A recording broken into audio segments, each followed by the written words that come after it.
Hello. Hey, my puppy. How you doing? We are going to continue working on the mod.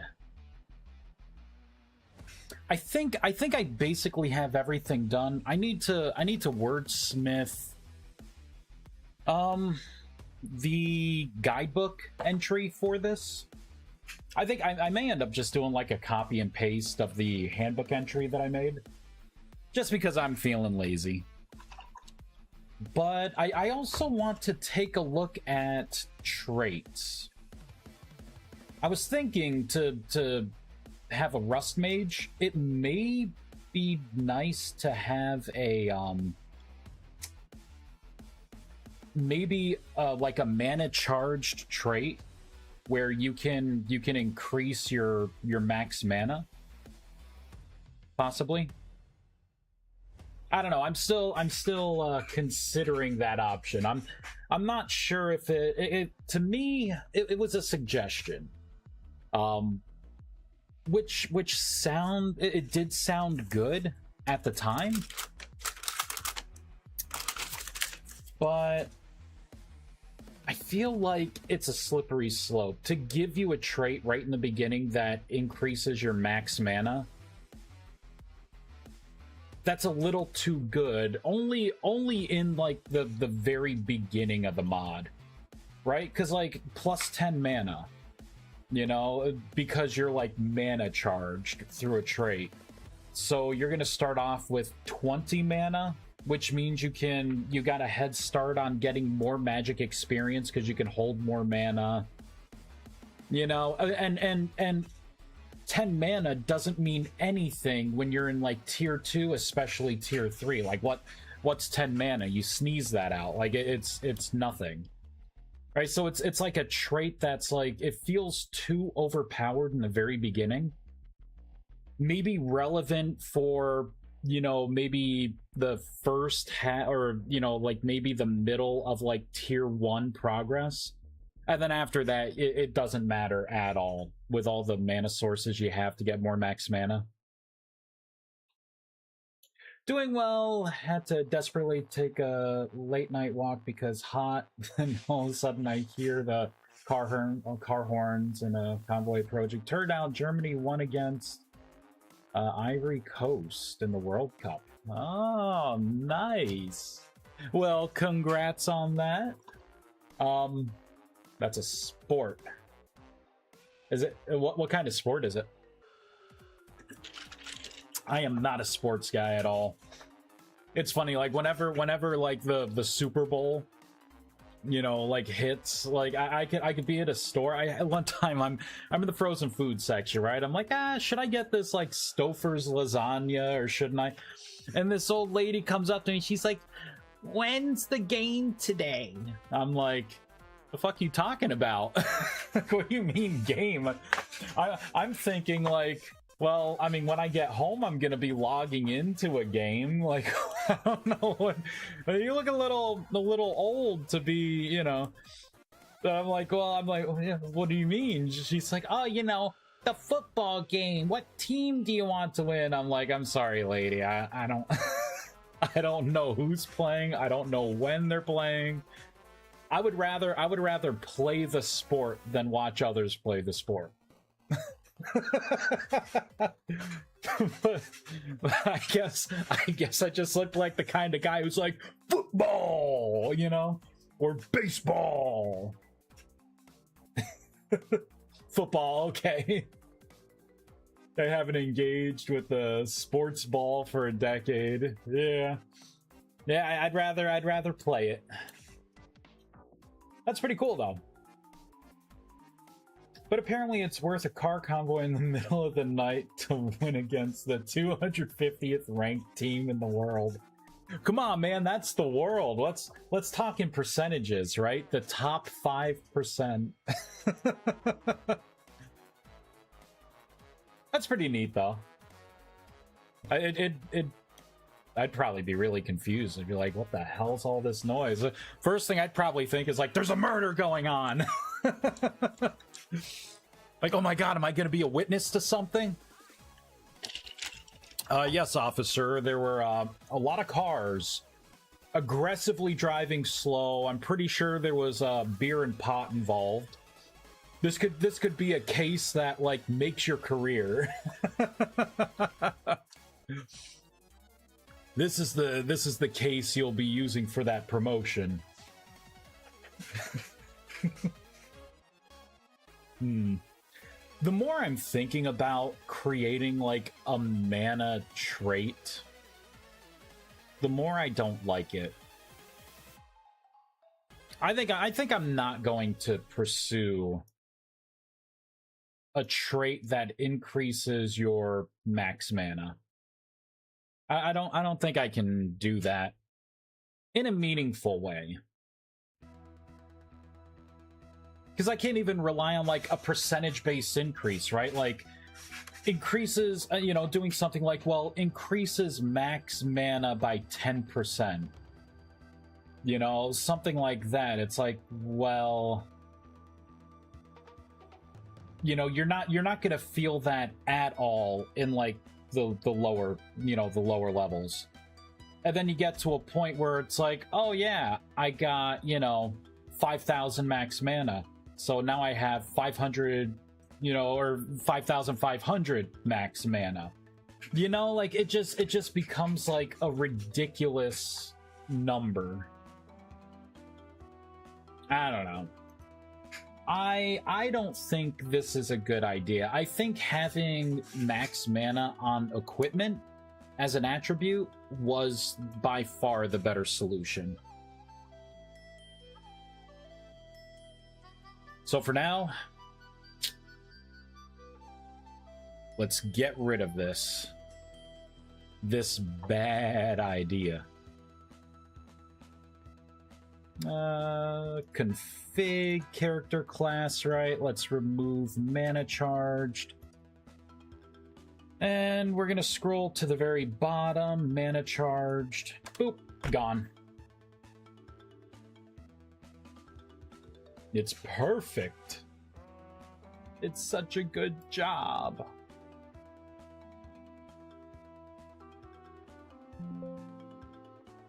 Alright, so let's rebuild. I think I also need to... Let's go into here.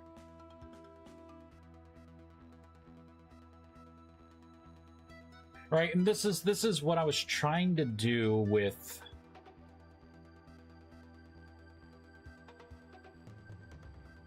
Yeah, with like the mana charge stuff.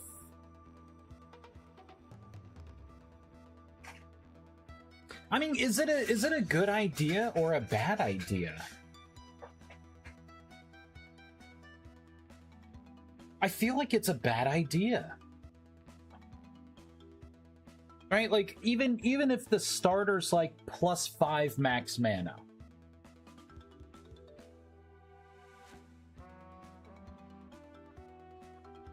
I mean, that would make it to where, like, when you first start as a Rust Mage, going from 10 to 15 mana, that's a couple more casts of a spell, right? Like, it feels good, but, I mean, 5 mana, like, towards the end of Tier 1 is nothing. And then Tier 2, it's a joke. Tier 3, I mean, it's like, completely useless, you know?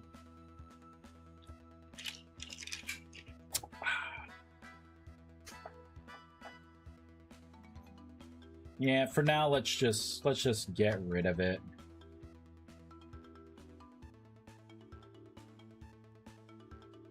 I'll comment it out. I'll give myself a to-do here. Look into having a trait give max mana. This could be a very bad idea. And I'll give myself a heart. There we go. Here, you know what? I'll give it a broken heart. All right, so I have that pruned out. I just don't see a world where I willingly want to do this or do this in a way that like makes people happy.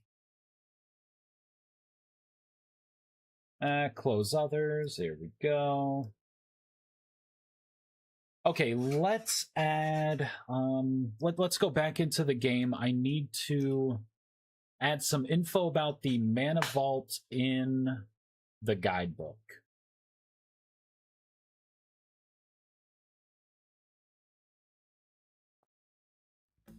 Boop.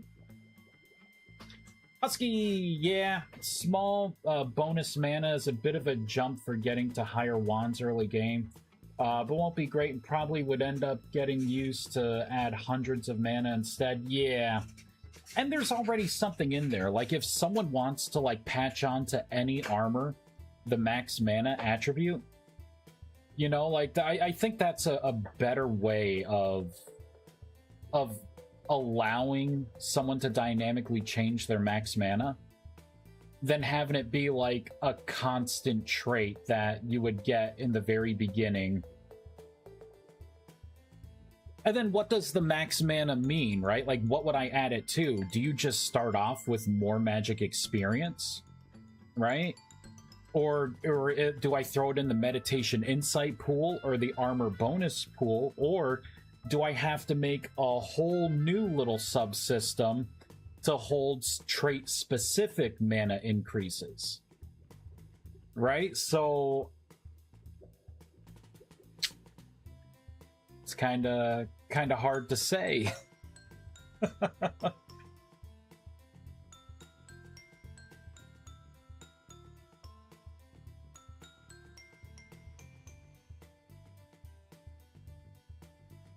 People can just change the default starting mana. Yeah, that's true.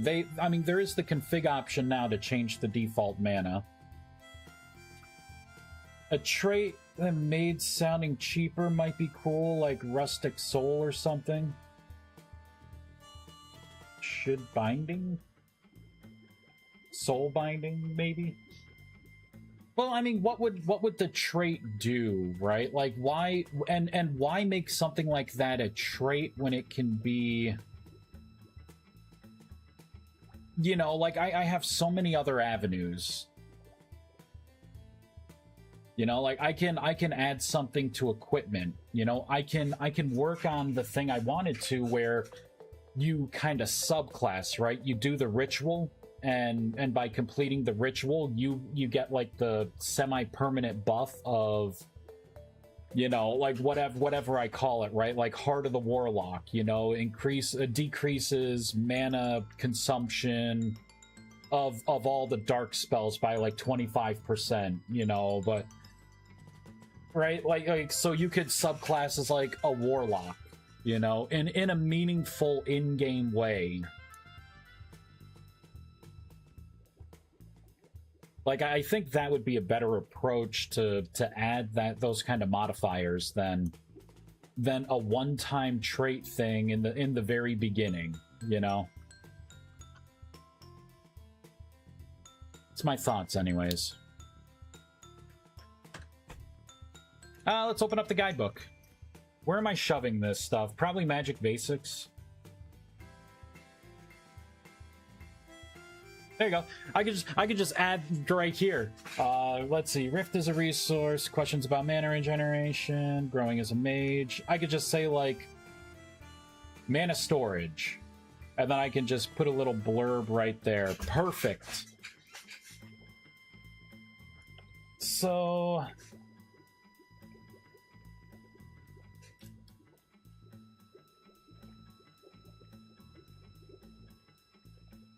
it's gotta be this page. Page 5, that is correct. Section 101, that is correct. Copy. Let's pull up Notepad. Notepad++.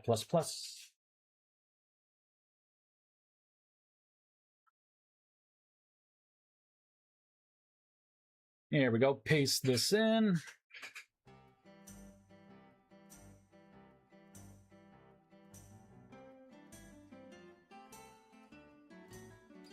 Yeah, rifts are more. Okay, so I want this.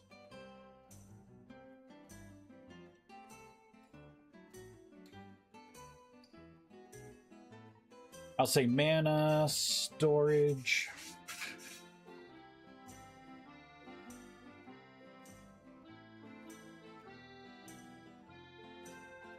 And I will copy all of this. Perfect. Hopefully that reads well. I really don't want to put a lot of effort into this.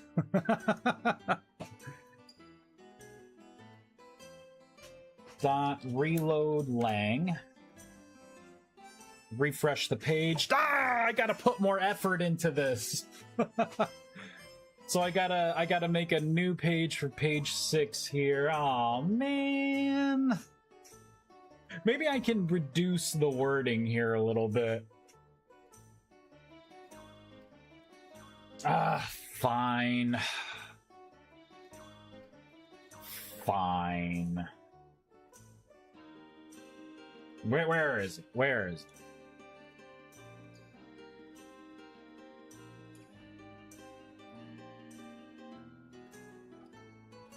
So, starting here, keep in mind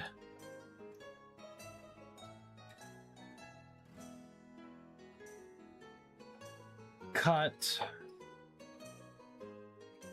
I'm feeling salty having to do this. Maybe I can make the font smaller. There we go. Save fireball. Change pages. There we go. That's better.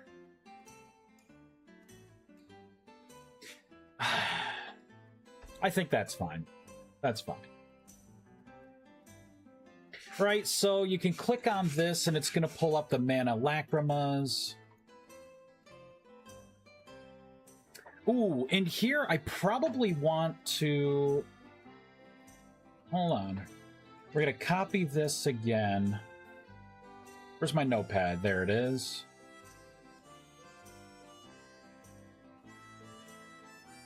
There we go. And we are going to copy this, paste it here, and I will change this to Mana Vault.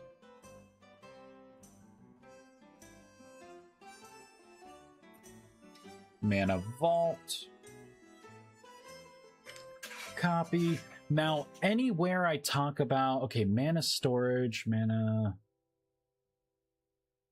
Start with making a mana lacrima.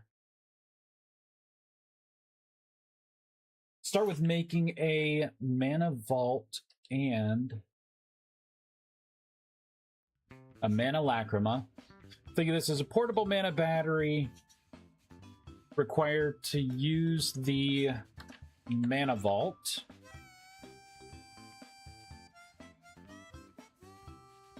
Let's see, is there anything else for a mana vault? Yup, here we go.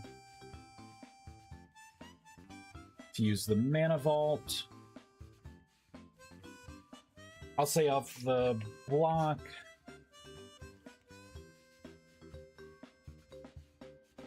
Okay, there we go. So every time it's saying mana vault, I'm creating a link. A nice, helpful little link. And then for mana lacrima,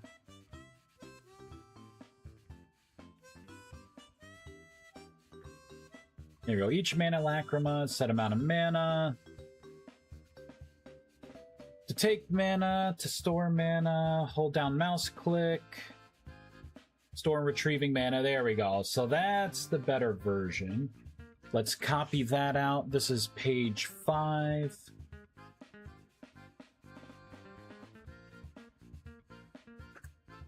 There we go. Save, fireball, reload. There we go. Now we got some keywords, right? So you click on this, and it brings you right to the mana vault, which gives you, it's basically the same information, but, right, clay form and fire, you know how to make it here, what to do, turns into this, cast transmutation, right? So all the breadcrumbs are there already. I tell you that it's a magic station. And then if you want to click on the mana lacrima, here's the search. And then you'll be able to see, like, okay, where do, you know, how do I do this? Oh, we need to add something here.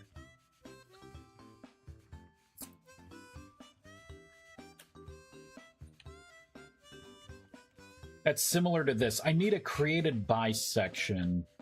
It's a good thing we double checked this.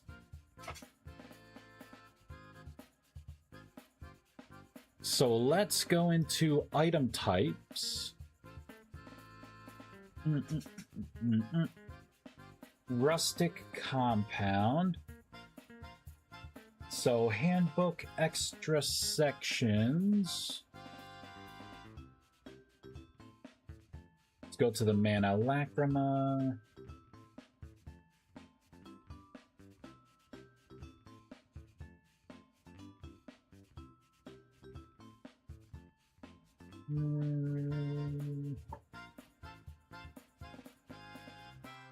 I was wondering why none of this stuff was in here. It's because this is wrong. So this needs to be like tier 1.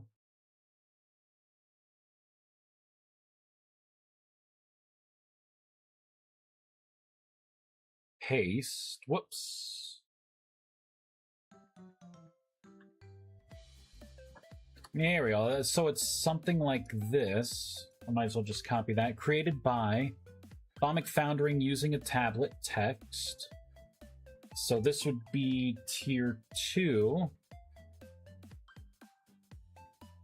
And that would be the same thing. And then this would be tier 3. Save, fireball, do a reload. All right, so when you're using the survival handbook, you will now see how to make these.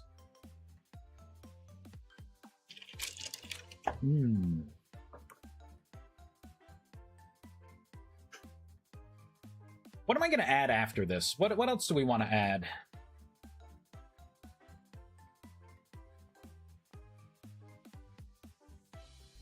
So here's the mana lacrima. There we go. Created by Atomic Foundry using a tablet.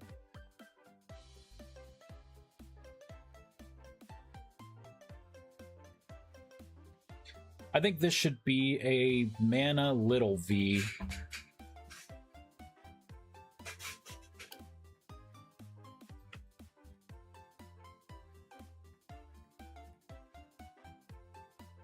I probably want that. Cut and paste.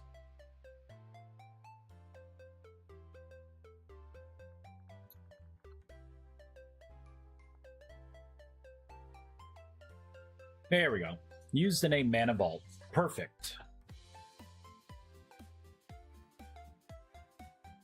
All right, so I think that is everything I needed to do here, right? We have an entry for mana storage. It's right in the magic basics section.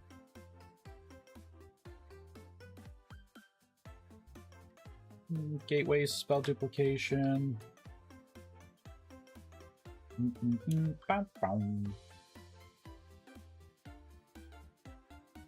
Yeah, this looks all right.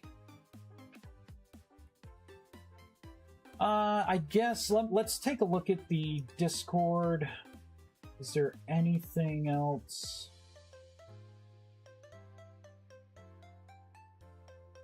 So someone had mentioned a utility block that gives like a cellar kind of effect, like an AoE cellar effect.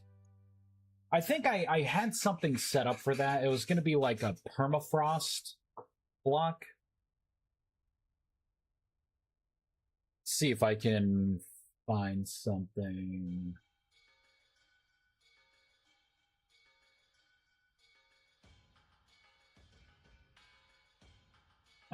Desktop, .NET Spy. If I can find out how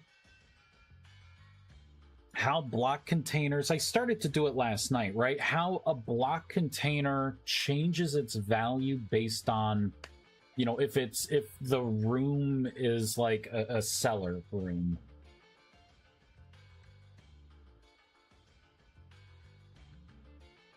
Right, so container, reload room.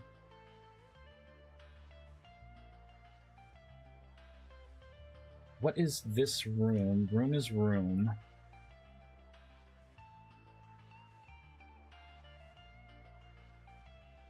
Position in room. Non-cooling walls. Cooling wall count. Non-sky count. Sky count. Is small room.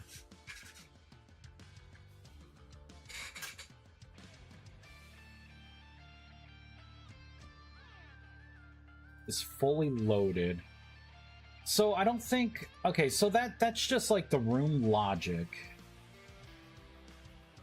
Temperature cache negative 1,000 degrees. F is Fahrenheit, right, guys? Tree attribute key may actually be something. No, it's not. Just kidding.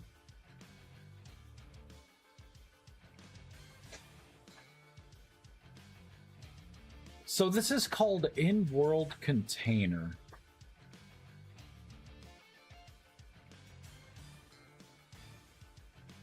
Soil temp weight.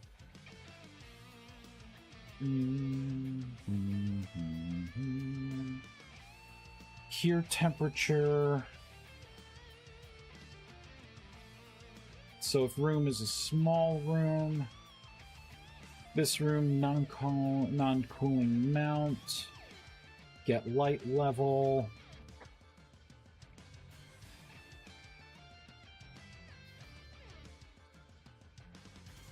Right, so it's getting temperature, block accessor, get climate at.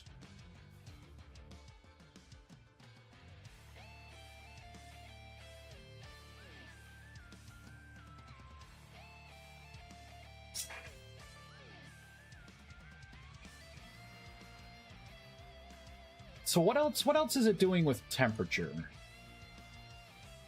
Air temp is temperature plus getting the clamp of the light level plus the light importance.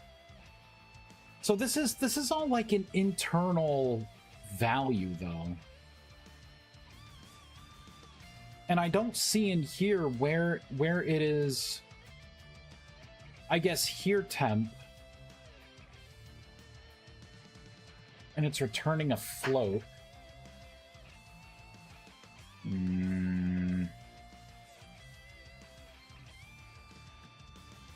We just have to find out like what the adjustment is, right? What do I need to inject in?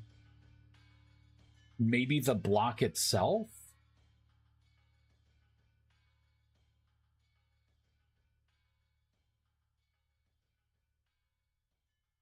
See, I can't even do like get roomness, right? Because I guess I could try and make a custom room in the area.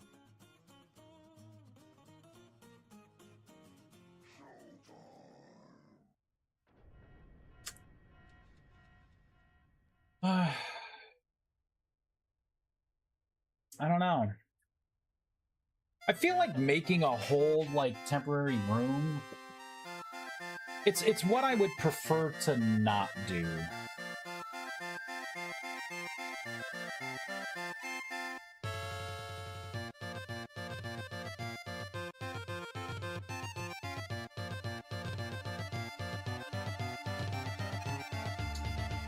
That's just so loud.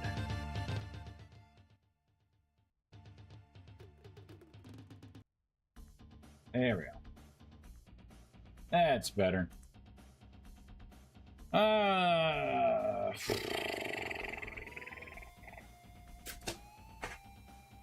guess we can keep looking. I would prefer not to make a whole room and then fake the information of like, yeah, this is really closed off. Like, this needs to somehow connect into... You would think it'd be like the block container.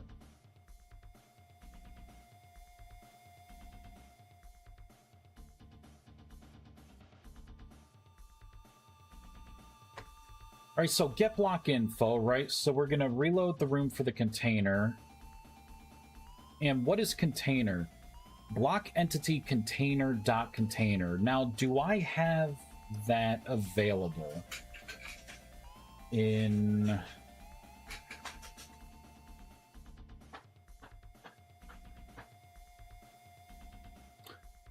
I think I need a test block.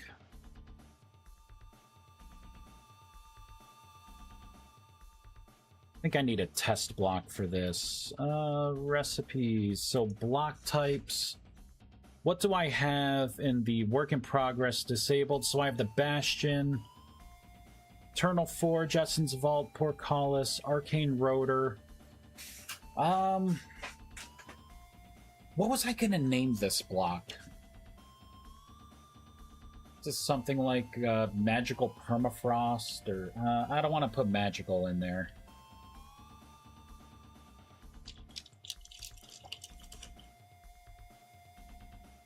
Instead of a botanical matrix, maybe it could be a permafrost matrix.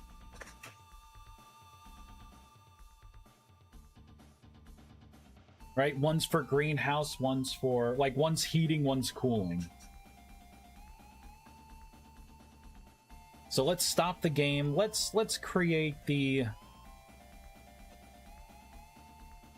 permafrost matrix.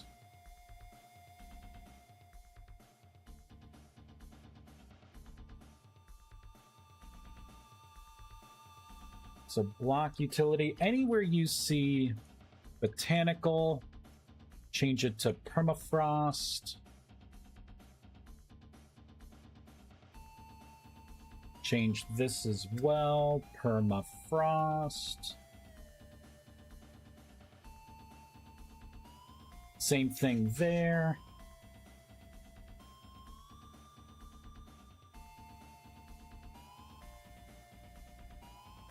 Everything else should be good, so we'll save that. Let's go down to shapes, blocks, utilities, copy, paste. All right, so instead of a botanical matrix, it's going to be the permafrost matrix.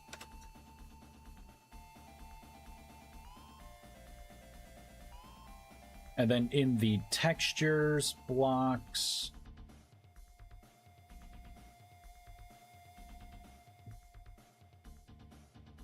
I don't think I need to add anything in there right now. I do need to go down to blocks, utility, copy the botanical matrix, change it to permafrost matrix, copy.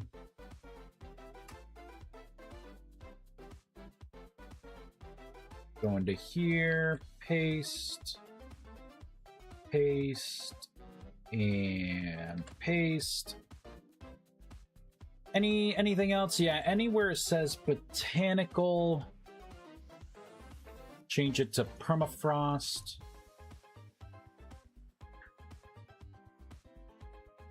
All right, let's create the block entity for this.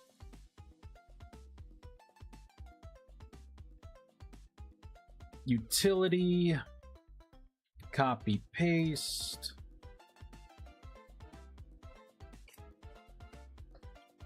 Permafrost.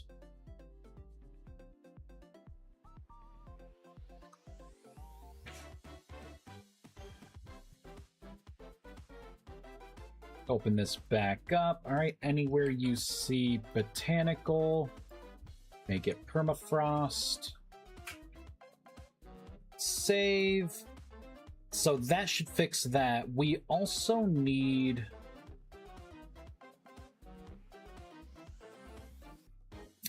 this, right? So let's do a find all.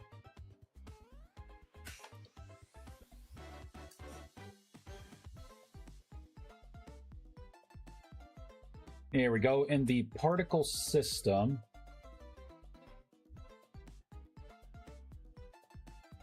one, two, and three. Copy. Paste. So this is going to be the permafrost matrix. Copy.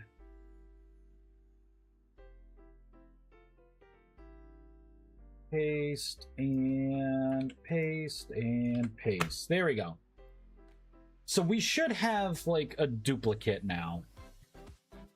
Yep, and all the red is gone.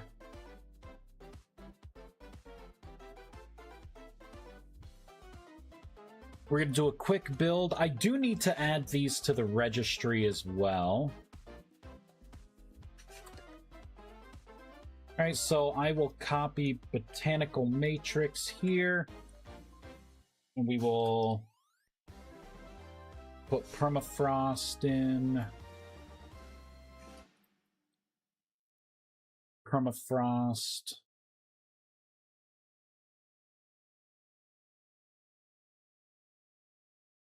Same thing here. We got to register the block entity. Permafrost. Copy. Paste. What's down here? Oh, I think this is the old tier stuff, maybe.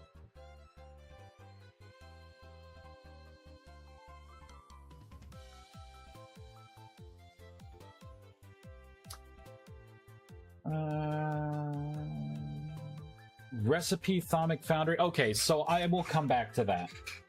I will come back to the recipe stuff. So this is going to be an unlocalized named clone. And then we can at least start trying to create what the area of effect is going to be. Really hope I really hope I don't have to resort to making a custom room and then having to keep track of that room, because stuff like that can change, right? If you build around the area, right? It will try to like recreate. I don't want to create a room in a room kind of scenario.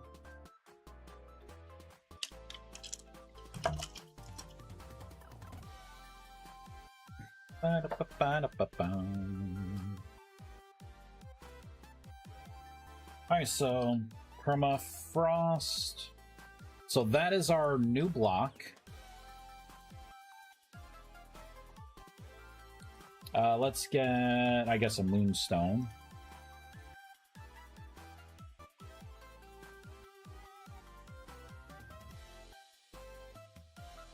Right, so it's got a range, but what it's doing right now, right,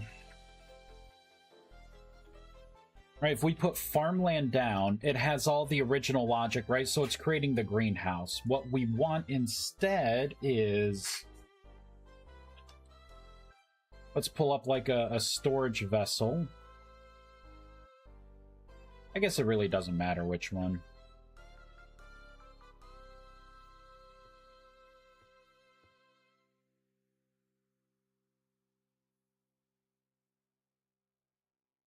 So we want to see a change in the statistics here.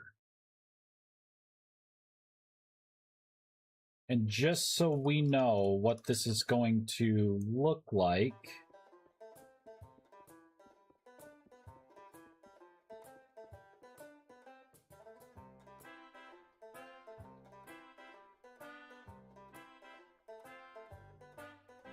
there, we'll hold a mana torch.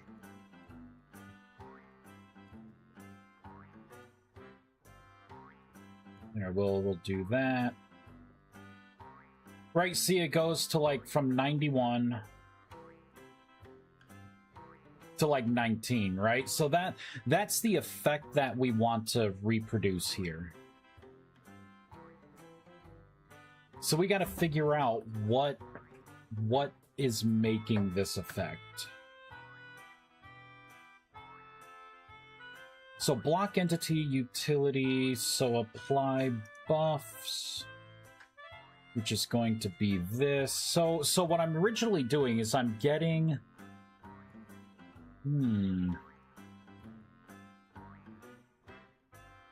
So in here, that's right, I am getting a room for that position. But I don't think I'm doing anything with this. I think I left it just because it was...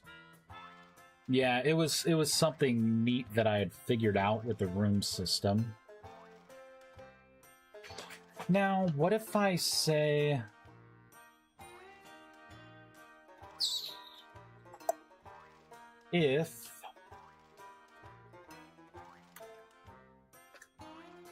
What if I say if block is...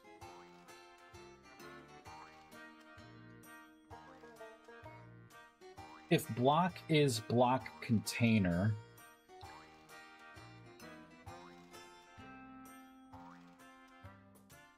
We'll start off small. I can say container found.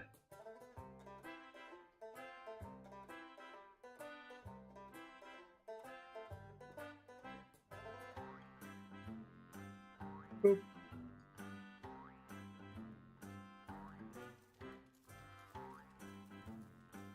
There, I don't want to lose track of this.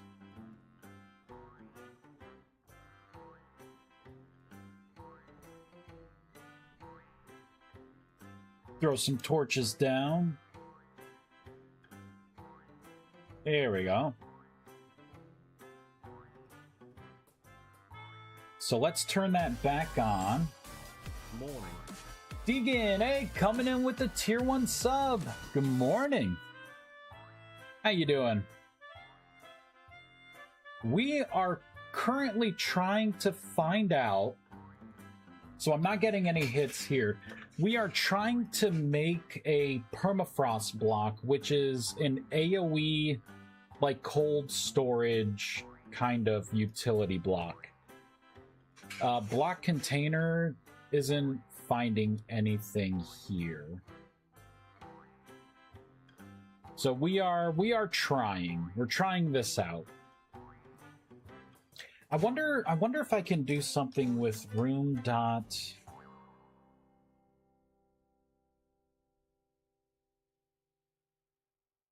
Cooling wall count. Exit count. Is small room is fully loaded. So this is getting, I gotta be careful. I don't want to be screwing around with rooms. Because I could easily, like, mess up, like, if you put this near your house, it could ruin the room that you make inside your house. And, like, freeze your whole house, right? So, I don't think I want to pursue that.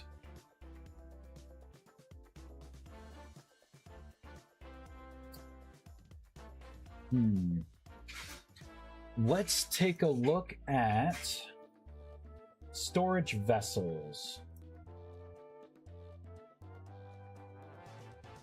So we got block generic typed container, then we have generic typed container. We have some behaviors, right? I could maybe take a look at the block and see if it has the container behavior.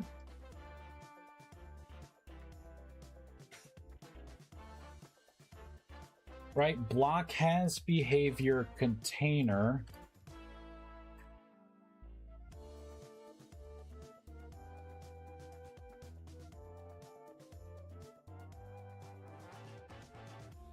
I don't feel like I'm doing this wrong.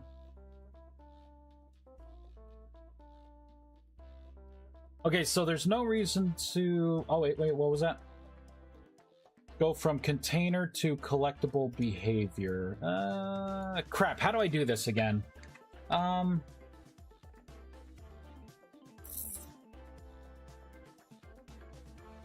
thought it was something like this, but apparently not. Unless, wait, it's not container, it is... I think it's collectible. What is it called? See, I hate that they do this. This is not... This is just like a string that they gave it. That's not what the real collectible behavior is.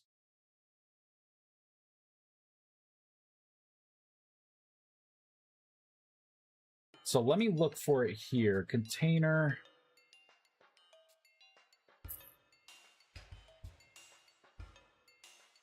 Collectible behavior container. This is what it's really called.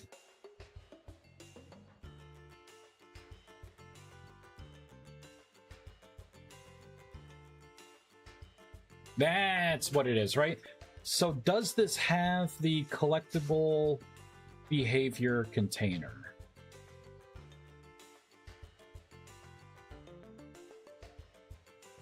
Let's get rid of some of this stuff. I can get rid of that.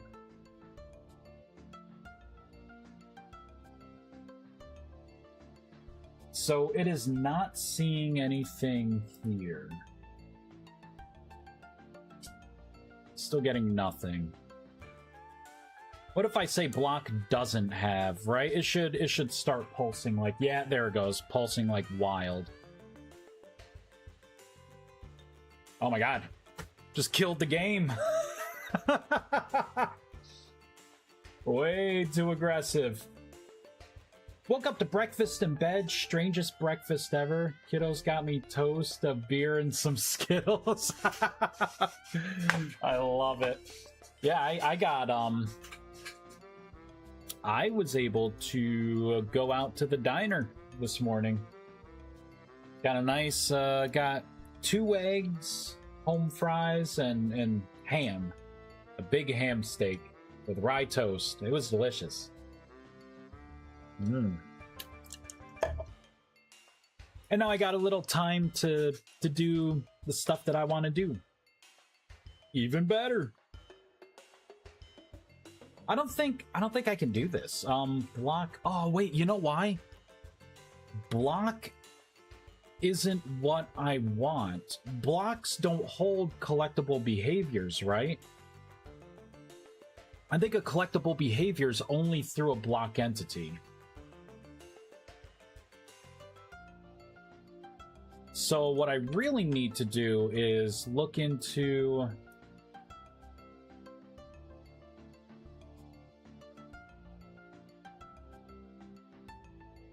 generic typed container.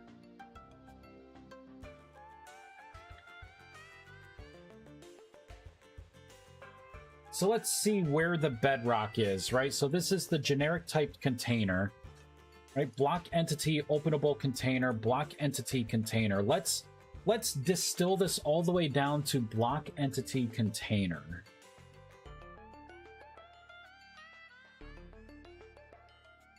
So I could do BE container. Were they regular Skittles or were they? Have you tried like the tropical Skittles? I you know, went to a kid's birthday party and ended up getting my hands on one of those little packets of like the tropical Skittles. They were really freaking good. I was surprised. I was surprised. If BE container does not equal null,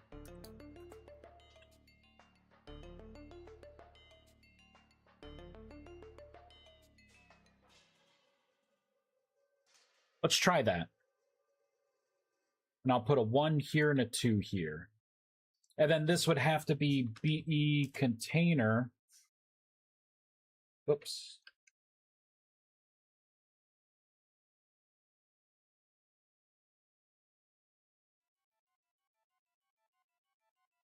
Get behavior does not equal null.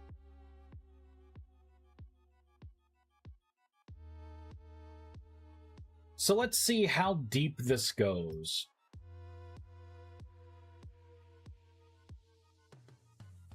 What are your plans today, Deegan?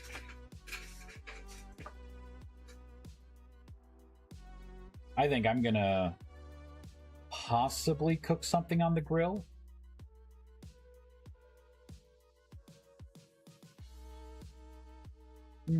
Possibly.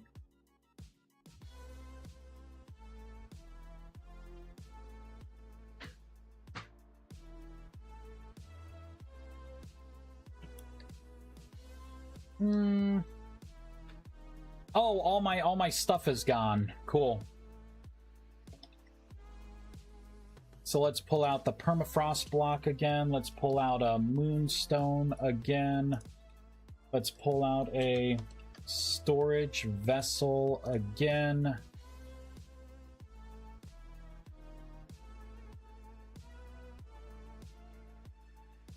Yep, so it's finding the container. It's actually, it's not getting to here,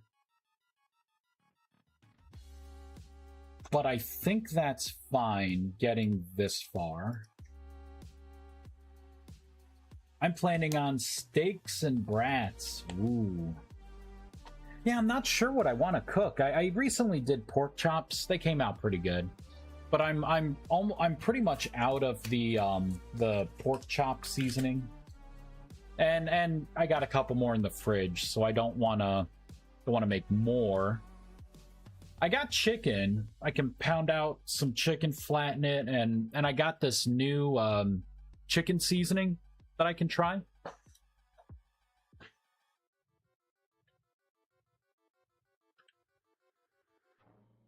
But I'm not sure what I want to do. I've been craving lasagna, so I'm don't know what I want to do.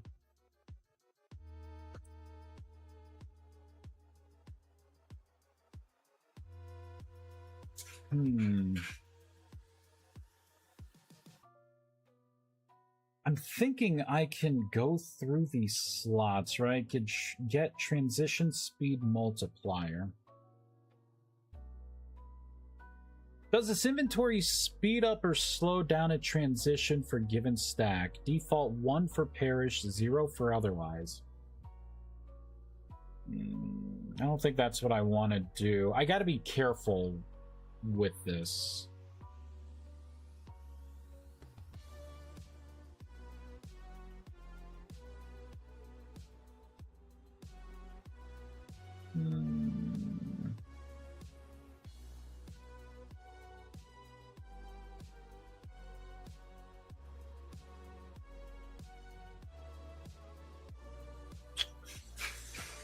I don't know.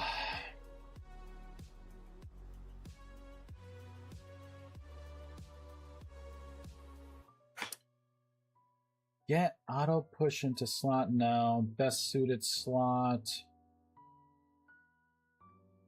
Generate empty slots. I don't want to do that. God, guys, maybe roomness is the key here. It may be better to just create a room.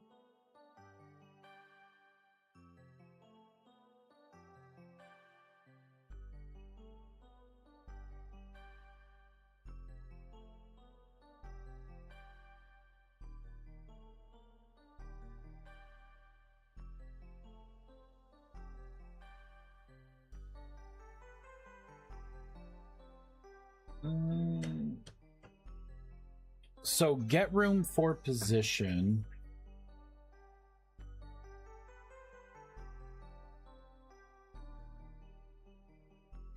So I'm not seeing anything here that like creates the room.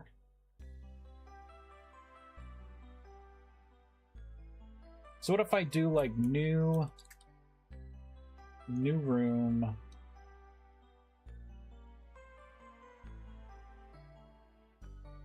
You see if there's a version of room with like some kind of constructor. Is fully loaded. So we got a room location. Wait a minute, why do I feel like this is familiar? I think I've made rooms before in my ViesCraft mod. That's how I do the charging, I believe. If you're open to suggestions, onion powder, garlic powder, and lemon pepper on pork chops. I don't have lemon pepper. I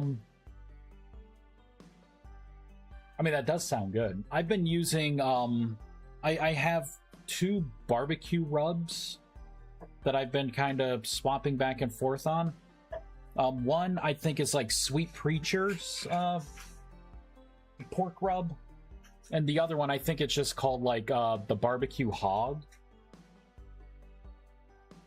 Another pork rub. Lemon pepper. I think the lemon pepper, that's actually what the chicken seasoning that I have has in it. I think that's why I'm kind of eager to try it out. Like it's got that hint of like the lemon in it. My kids go feral for my lemon pepper chops. Do you get the thick cut like chops, or do you get the like the bone in?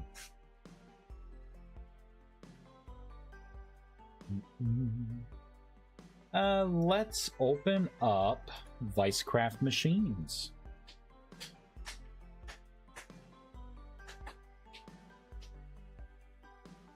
And let's go to here.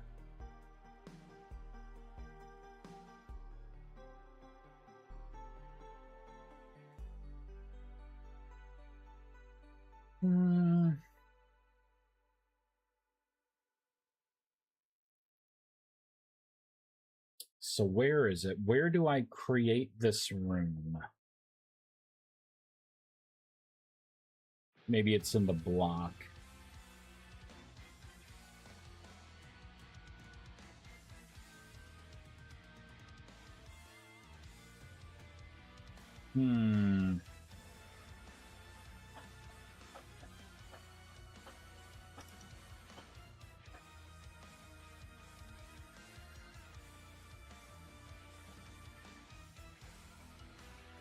I think it has something to do with, like, the block entity.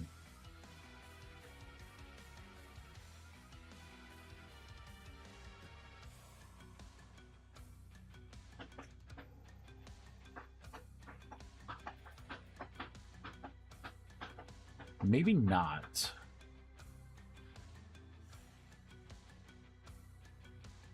Because these are all different animations. We're creating the behavior here.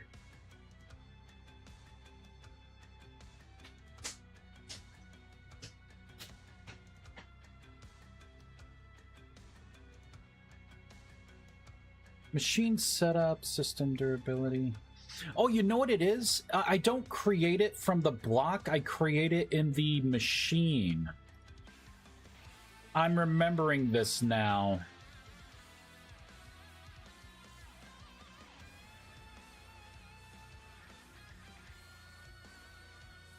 But I gotta remember exactly where.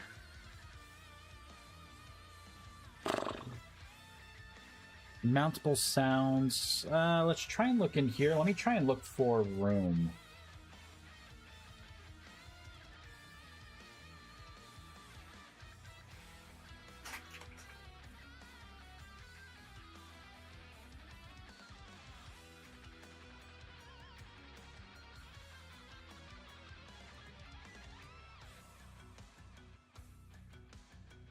That's right. So when this thing, okay, I remember this now. When this thing is off, I do a check based on the player position. I'm actually not using rooms here either. Because I was able to pinpoint the entity position and just check a couple blocks out, assuming that you still have to be close because your size kind of limits that, right? The size of the model and the collision of the model. But it makes it to where you like can park this up. It doesn't matter which orientation it is. Anywhere around it, you can charge. Like you could see the block and then pull the information from the block to charge it. So I've never actually created any rooms. Probably because I took a look at this and I'm like, well, how do I register a room? I don't know.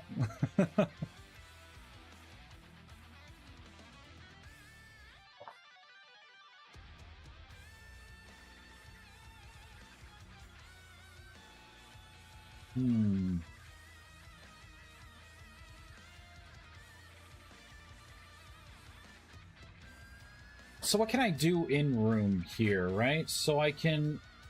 I think this is all...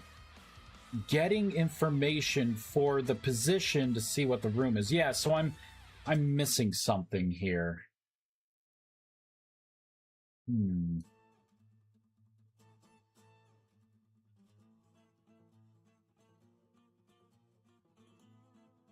Let's go back into world container, right? So we're loading some rooms.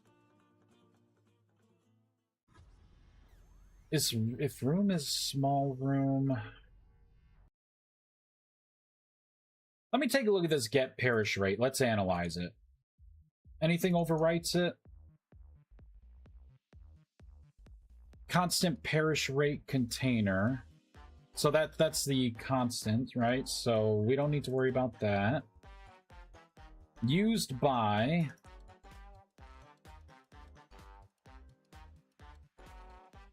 in world container, block entity container dot container.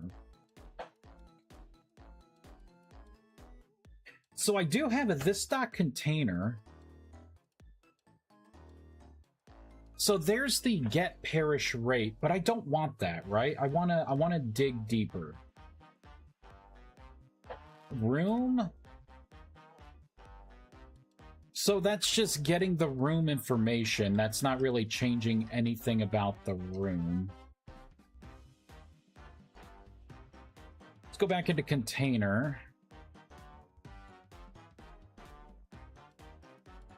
Yeah, so I can reload the room.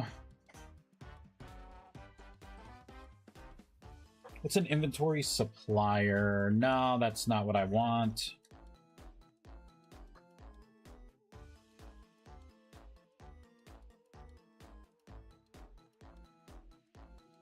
Unload collectibles mappings.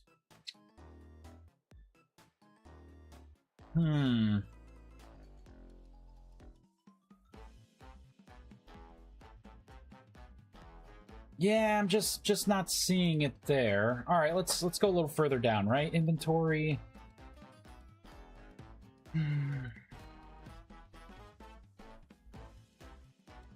Inventory perishable factor by food category. Oh, missing some stuff here. I have them custom cut at the butcher shop. I buy a whole loin for like $25 and have it cut into inch-thick chops. I'll get like 18 of them. Oh, wow. I usually just go to like Sam's Club's got pretty good. You can get, I believe, like 9-inch-thick chops for maybe $14. It's pretty good. It's pretty cheap, which is why I'm like, if I feel like, you know, just doing something, right? Grilling something quick, throw some pork chops on.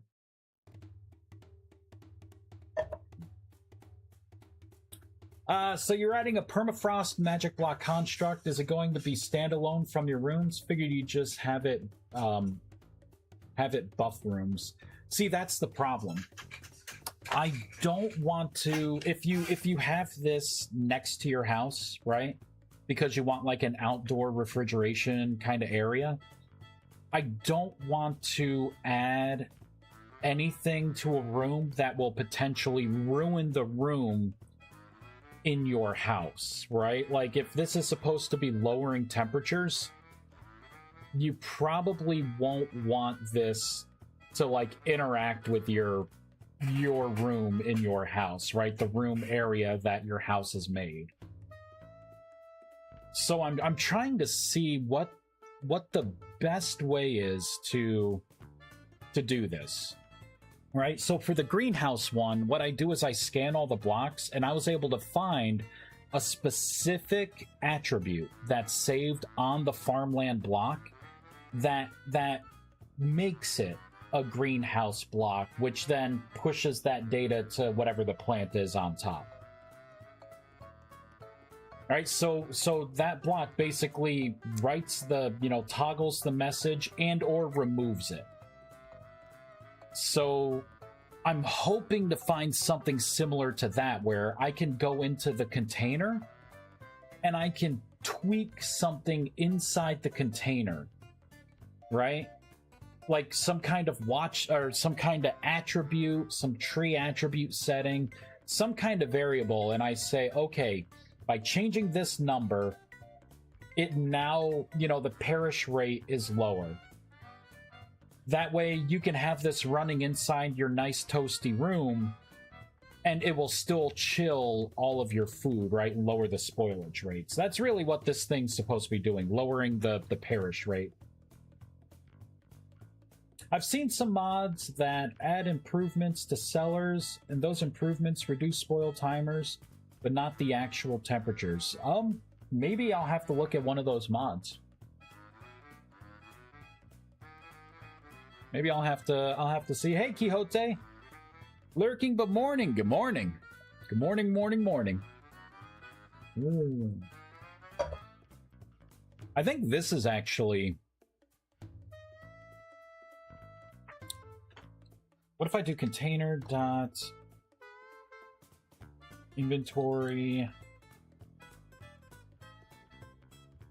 get transition speed multiplier, invoke transition speed delegates.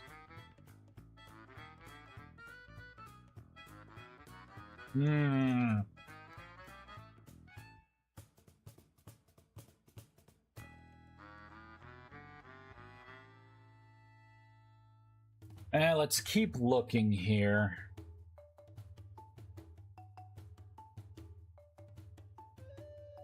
So this is trying to get the value for parish output rate multiplier.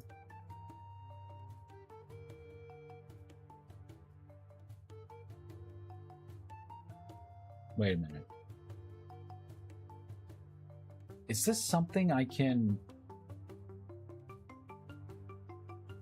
What if I do something like this? Container dot get parish rate.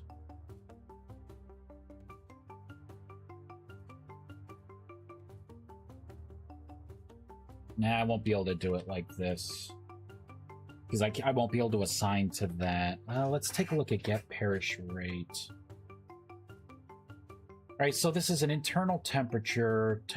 So getting the climate at certain temperature, room registry, get room from position.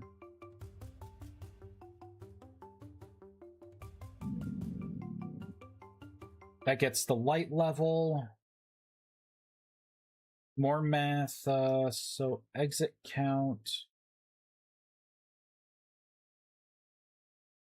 Cooling wall.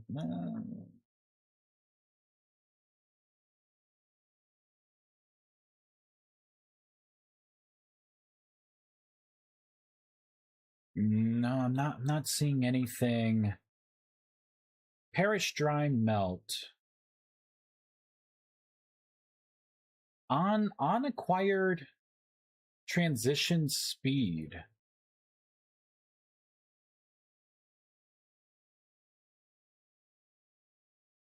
So base multiplier, this is interesting. So it gets a transition speed type.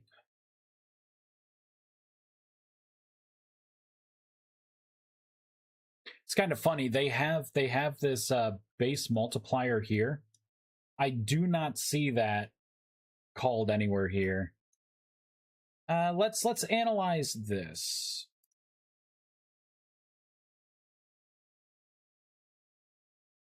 No, I'm not able to. This is in world. Why'd my music stop? Yes, continue.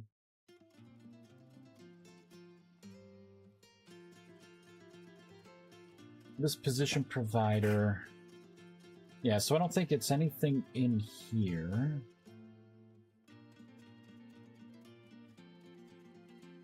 Previous inventory didn't it?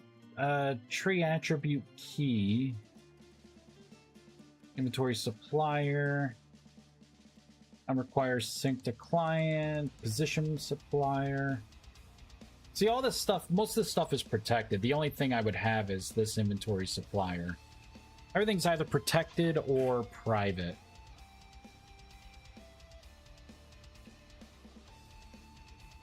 See, I was hoping there was something in the inventory from tree attributes. Let's look at inventory base. Right, something quick where I could just say like, oh yeah, you know, this tagged information, let's kind of surgically go in and just like on the back end update this float value, which then would cascade to like, you know, like the other stuff, right, to make things not spoil.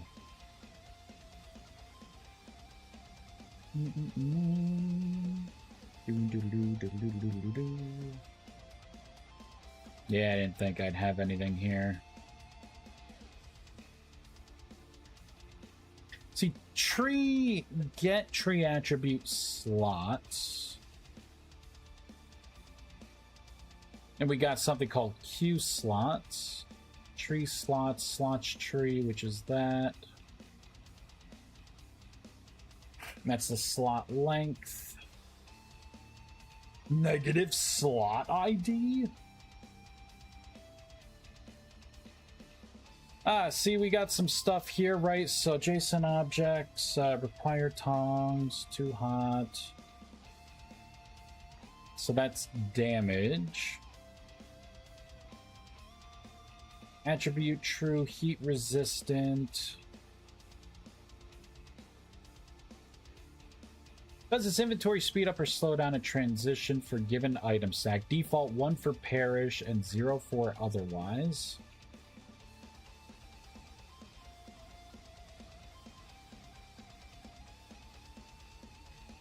Invoke transition speed delegates.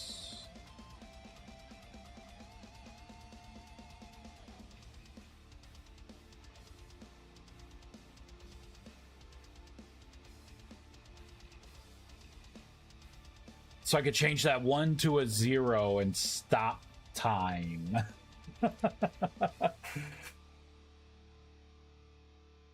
Let's see. I'm pretty sure medieval expansion adds cellar ice that you can pile in a hole in the middle of the cellar to give the cellar a cooling buff, but there's no GitHub for it.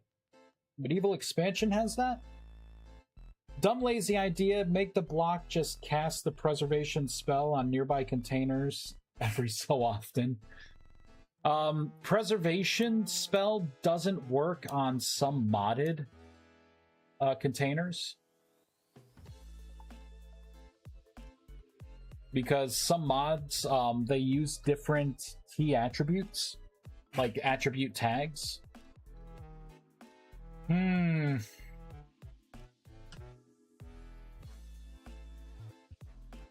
Medieval expansion, huh? Should we look at that code?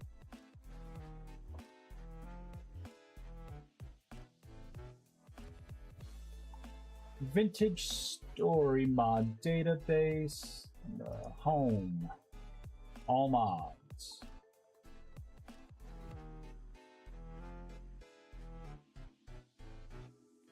Medieval expansion.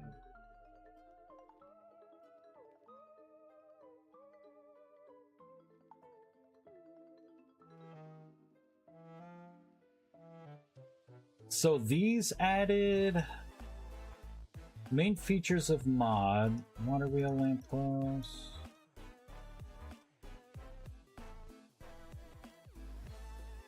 Okay, another modder has taken over this project.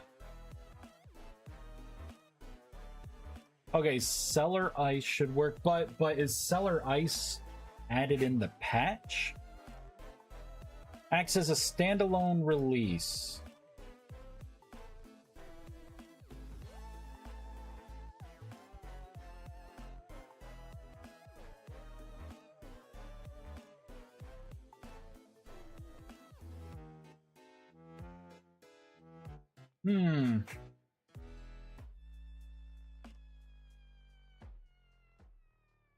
Vice, remember when you joined me on UHC, we used cellar ice from ME? I don't remember. we could have. We could have. We're talking a long time ago. We can take a look at this though. So this is standalone. We're gonna download it. Let's open it up. Let's take a look at that DLL file. Haven't had any crashes with modded food using preservation on our server so far. It's not modded food, it's modded storage containers. I think one of them was... There was some kind of like storage mod where it adds like a meat refrigerator. And you could put like the stuff on the bottom shelf, and then you would like stack the meat in the freezers or whatever they're called. Those use their own tags and stuff, so the preservation spell wasn't really working well. I could try to see. The problem is, like, there's got to be a better way to do it, even with my preservation spell, right? There's got to be a better way. I just haven't found that better way because I haven't been looking. All right, let's go to .NET Spy. Medieval expansion. All right, let's open it up.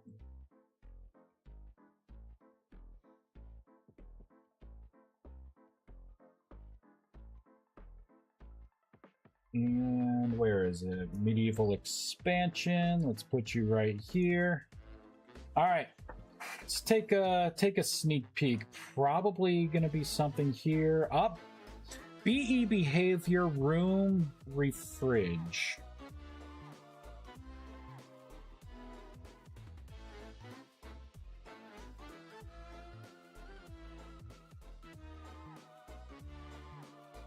So we got a property is always cooling. Cooling update, room, refridge position manager. So they are creating a new room, I assume?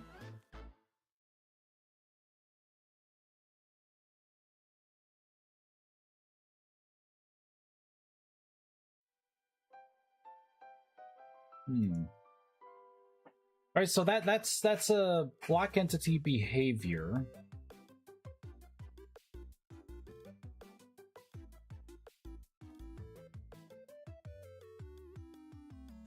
Now let's take another look here. Let's go into assets, block types.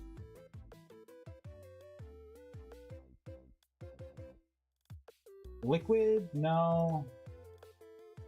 Mechanics? No. Metal? No. Wood? No. Where is this?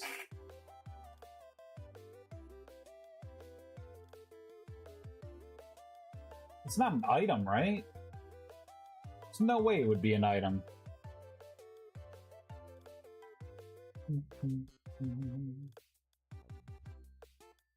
Maybe they did it under game. No, they didn't.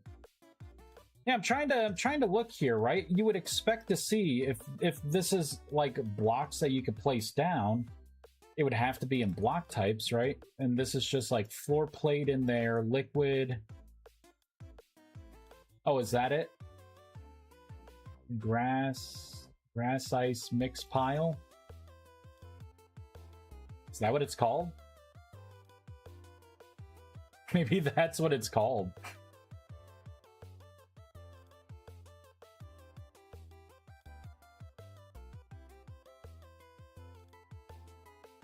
Right, so they have their own block entity, and then they add their custom block behavior. With a property is always cooling false, which is weird. You would think that would be set to true. Or maybe that's just the default. Maybe the default, they have it to where, like, yeah, it doesn't cool. And then it starts running the behavior and will, you know, switch over to true. Alright, so let's take a quick look then. Let's go back into here. Alright, so this is the block itself, right? I block item pile, so I guess that would make sense. Different world interactions here, so adding fuel, removing fuel. So that's just kind of the stackable side of this. Layer count, that would be part of that stackable. That's the interaction. Unpick block, so that's just like what it does there. Get selection box, decal, fall onto. A neighbor block change. Yeah, so that's just basic block stuff there. And then for the block entity, I wouldn't expect anything else more, right? So it has item pile because it's stackable. Got some sounds going on, bulk takeaways for the pile. Is cooling. That may actually be custom. Oh, interesting. I guess this makes sense. I didn't even consider manipulating max stack size through code. I always just do it through the JSON. And you're back. Yeah, welcome back. Container was an instant critical crash. Yeesh. So we're doing the same thing I did here, right? We're getting the room registry.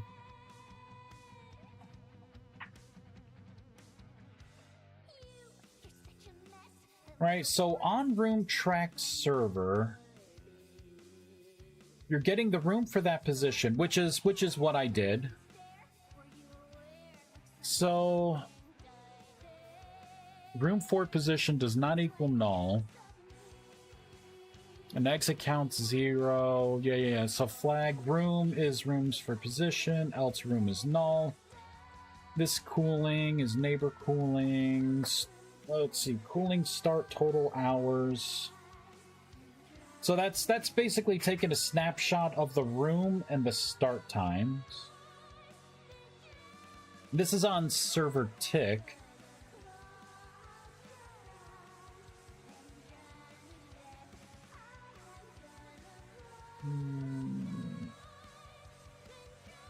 Inventory 0 takeout. Oh, so this must be keeping track. This is keeping track of the cooling. And then when this time elapses, right? Then it's going to go into its internal inventory for the item stack and withdraw one of it, right? So it's like the thawing.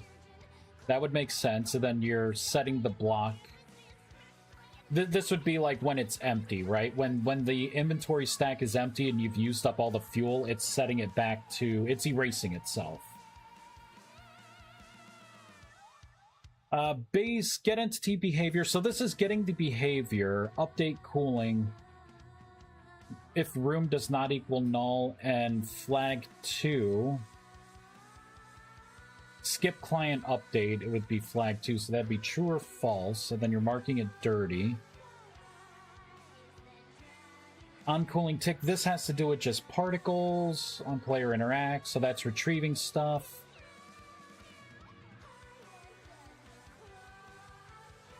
Oh,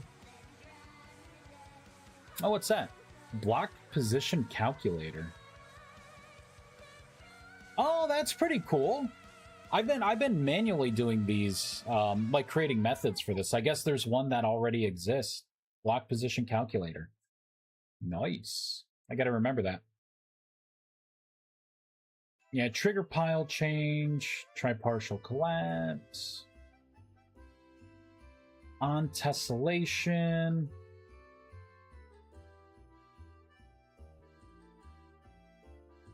So the internal stuff here is just keeping track of this is basically a fire pit, right? Or anything else that takes fuel, right? Instead of like cooling, it would be smelting. You'd take a snapshot of like, you know, the start time, temperature, right? But this is just keeping track of that stuff. All right. So let's scroll back up. So there's nothing like super important in this block entity either, except for this, which is like not that. It is, where is it?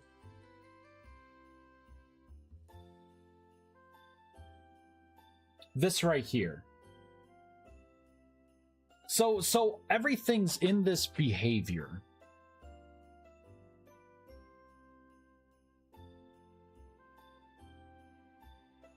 Right, so you initialize. So this happens when this thing gets placed. File manager instance, load general config. So that's loading the configuration for the multiplier. Getting the is always cooling, which is false, and it's defaulting it to false. And then update cooling is here.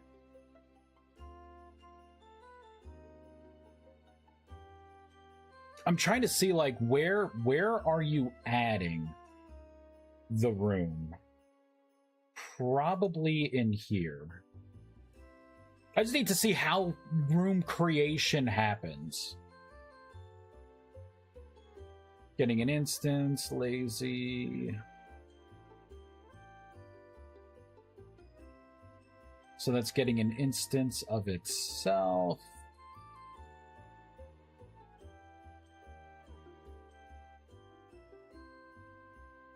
I don't see it.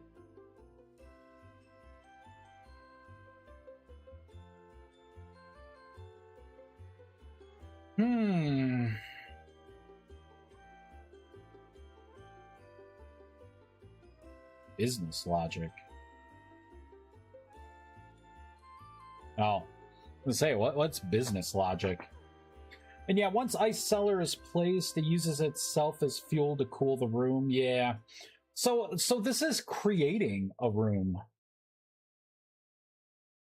I thought that there would be a problem with having multiple rooms on top of each other in the same block space. That may not be the case. Now that I said that, guys, 1.23 rooms now have issues. Like a block space now has issues seeing more than one room available in said space.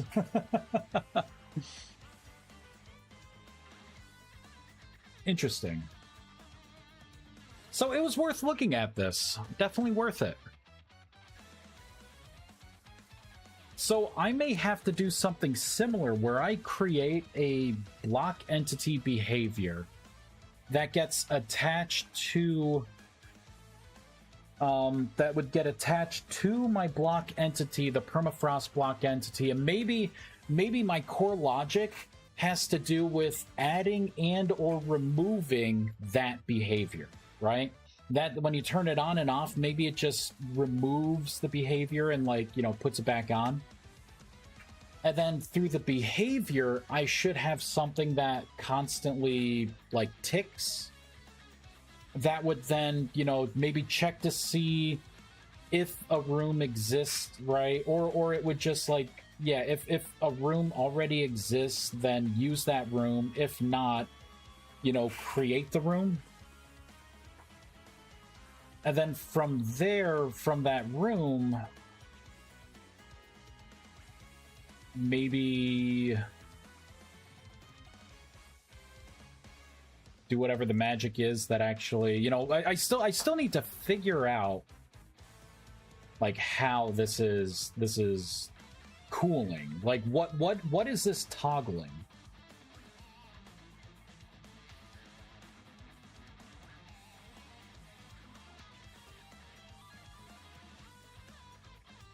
Because it's running this. Room refrig position manager.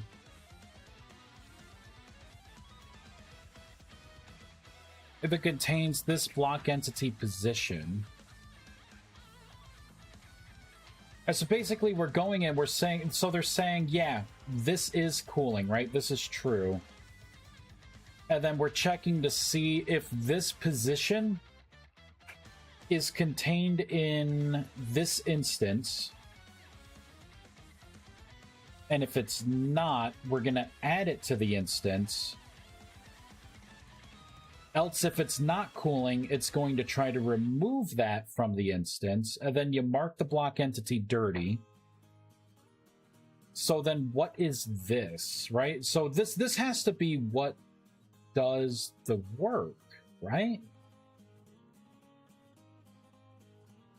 Room or fridge position manager. So it's a list, a block position list.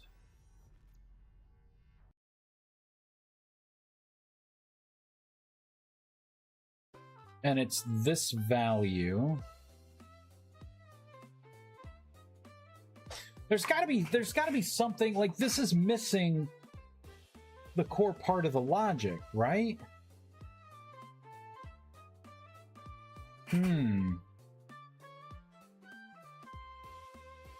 I thought 1.23 was a combat update. That doesn't mean they won't screw something else up, Deegan. Alright? Like, what, 1.20 was, you know, the mount / volumetric clouds update, and since then, it ruined torch lighting. Right? Like that. Maltese breaks everything he can with combat overhaul. I fucking hate combat overhaul. Like it. And you know what it is? I don't even know if it's a good mod or not. It's just the fact that that mod is just so terrible with interacting with other mods. It's way too terrible. Like it's ugh. Ugh. Hate combat overhaul. So again, Vice, you're way too young to be that cynical. I don't know. I like being cynical. I'm an old soul. You see this? You see this facial hair? Look at the length. I'm old. Actually, this is more me being lazy. I look at myself in the mirror and I'm like, I could go another day. I don't need to trim this up. Like, who am I really seeing, you know? I work remotely. All I can say is like, sorry guys, my camera's not working. So I do that.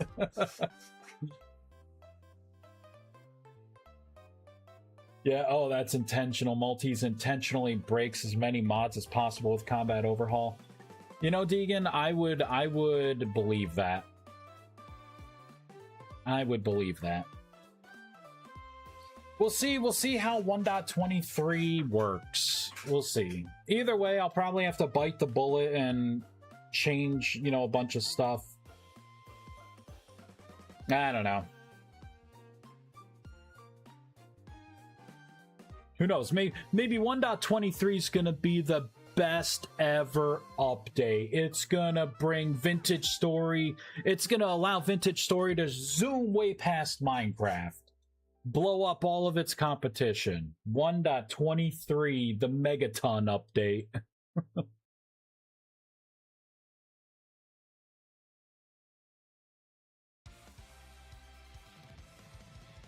So there's definitely something more in here.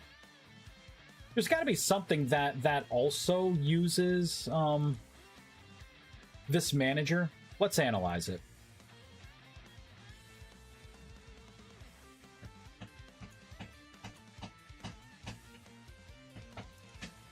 Used by.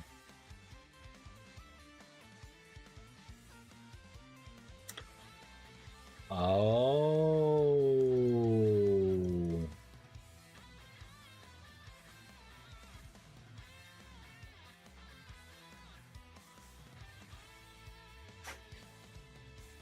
I have a feeling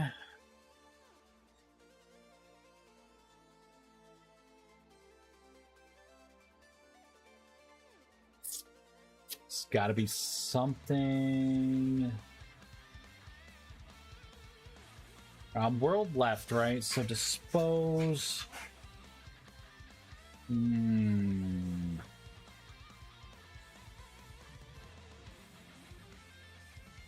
Harmony patch. It's a fucking harmony patch. Are you kidding me? Oh, I hate harmony. I hate harmony. Oh. I don't want to do a harmony patch. I mean, because if I'm going to do a harmony patch, I can just tunnel into... which was it? Not that one. Wasn't it this? Yeah. Because I could just tunnel into here and then snip the edit perish rate. Oh. Come on. I don't want to do a harmony patch. Maybe I don't have to. Maybe there's another way to do this. I just haven't found it yet. I'm going to be optimistic. Maybe I just haven't found it yet. Almost have my new computer set up. Maybe I will get back into Yabba Forge mod. Nice. New computer, huh? Love it. My computer's still trucking. I gotta clean it. It's getting a little dusty in there. Once upon a time, I reached out to see if he'd help with a compatibility with meteoric steel, and his reaction was more or less figure it out yourself or give up and know somebody's better than yourself. Yeah, I've kind of heard. I've heard from a handful of people that the guy's kind of a douche. Like, I've never personally talked with him or anything. He's never rubbed me the wrong way, but I've known other modders that have tried to reach out to him for things. Maybe that's a thing. I've never reached out to him for anything. I just openly hate on his mod. But he's nice to me, right? Like I have no beef with him. But yeah, I have heard he... I guess he was hard to deal with before, and then when the VS team started engaging him, from what I heard, he got worse. But this is just, you know, this is other people telling me. I don't know the guy. I assume he can't be pissing off a lot of people if he's on the VS team. You know what I mean? But that does kind of suck, though. But I don't know.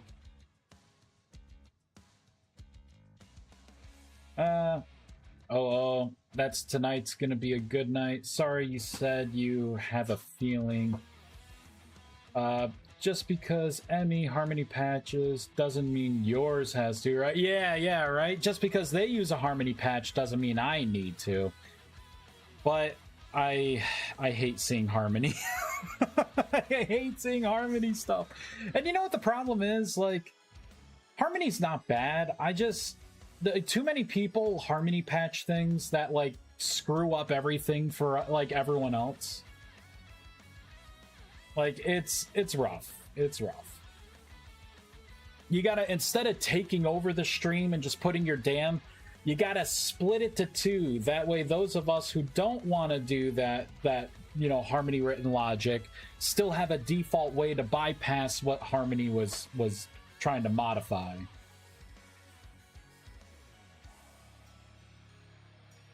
I have been slow to switch. Oh, you got it last November? You're still not on it? God, that's like me with my 3D printer. I still have this, like, brand new 3D printer, the Snapmaker, that's just, like, sitting off to the side. I'll get to it one of these months.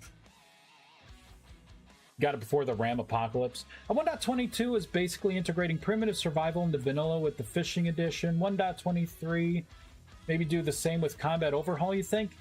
I don't know. I think 1.22, honestly, there was nothing in the update that I had any interest in.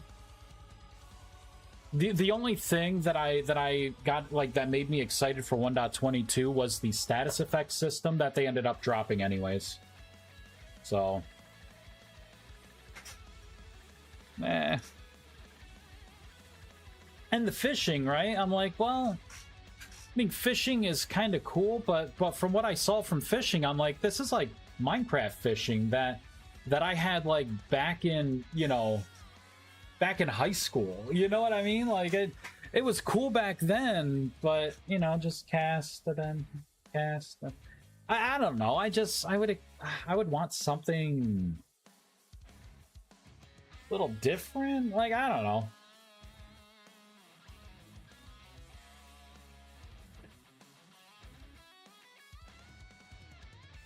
Yeah, well, considering he changes file location inside his mod with each update, it's absolutely intentional. Not to mention, he force breaks the vanilla tools, weapons, and armor and just recreates them somewhere else. Yes, that's what I hate about it too.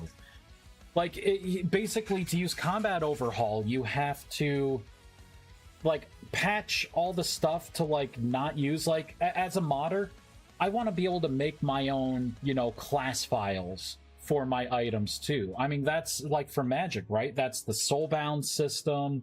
You know, like for soul binding, that's the attribute system. That's like all the important stuff that makes armor like help you as a mage gets completely screwed because he forces you to like not be able to use any of your stuff. You got to use his specific item class.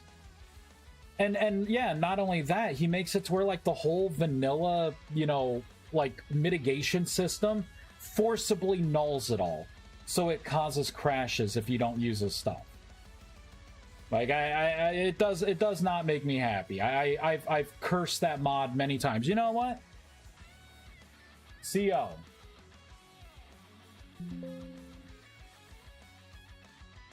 Yeah, let's do it now. CO match case. We could go through my code. Oh, it's gonna do colon. Let's do something else then. Let's do CO space.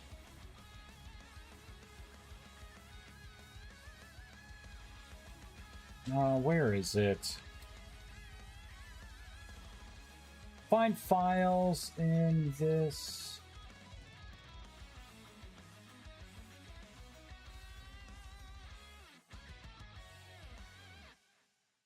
This is for COCOM. Yeah. Unused for now, holding a resolve. Combat Overhaul fucked with things again. Damn, stupid, damn, dumb, smelly Combat Overhaul. I hate you, Combat Overhaul. Why must I remove my systems to appease you? This is for, like, this is just like little notes in my code. Every time I had to like completely change like core systems and stuff, I always throw in something in here so, to document my pain. I forget Vice is a baby. I'm not. Look at all the hair on this face. I ain't no baby. I'm a big boy. I had MC fishing back in high school too. I'm just 30. Yeah. I remember it was cool. Be like, yeah, you guys go mine. I'm gonna head out to our man-made pond and get some fishing in today. Maybe I'll pull up some enchanted boots or an old book or something. You guys look for diamonds. I'm looking for loot. Fishing enthusiast, arcane fishing for Rustbound when? I could do it. It feels like every time I'm pop in on you modding, you are raging at CO. I like cursed bricklayers for my own reason, Vice knows. Yeah, I remember that. Tell me about it. Jesus finally managed to get a patch out for Combat Overhaul just for him to update his mod 12 times in 4 damn days, and each update completely changed his file locations. Ah! Sucks. I've never used it, but I am feeling heavily influenced not to use combat now because of how Vice downtalks it. The game, like the mod itself, it could be a good mod. Like it could be a good. It's just garbage because it like forces. It's either you mod for the base game or you make mods for Combat Overhaul. And I was always against that because in you know the kind of community we are in now, like with this game is not like mega Minecraft, you know, popular. Like it's not. It is getting more and more popular, but you shouldn't force divide a modding community in half when it barely has the numbers when it's all together to make it feel alive. You know what I mean? That's my big thing. That's my big thing. I make mods for base game. I don't make mods for mods. Yeah, that's how I feel too. And then that's what I used to say. Like, yeah, you know, my mod works in, you know, my mod works in the base game.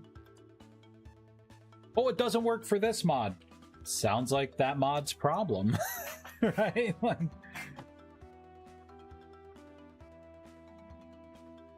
we're gonna do just a quick return here. I'm gonna cut all that code out. So I will take maybe another look at the permafrost matrix another time.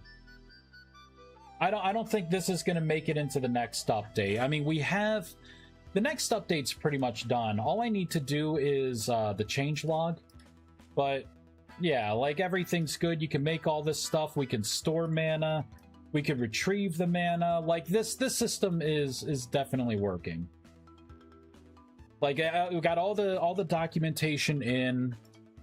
There are a lot of like bug fixes here and there for things. I should probably disable the mana extractor. Let me disable that.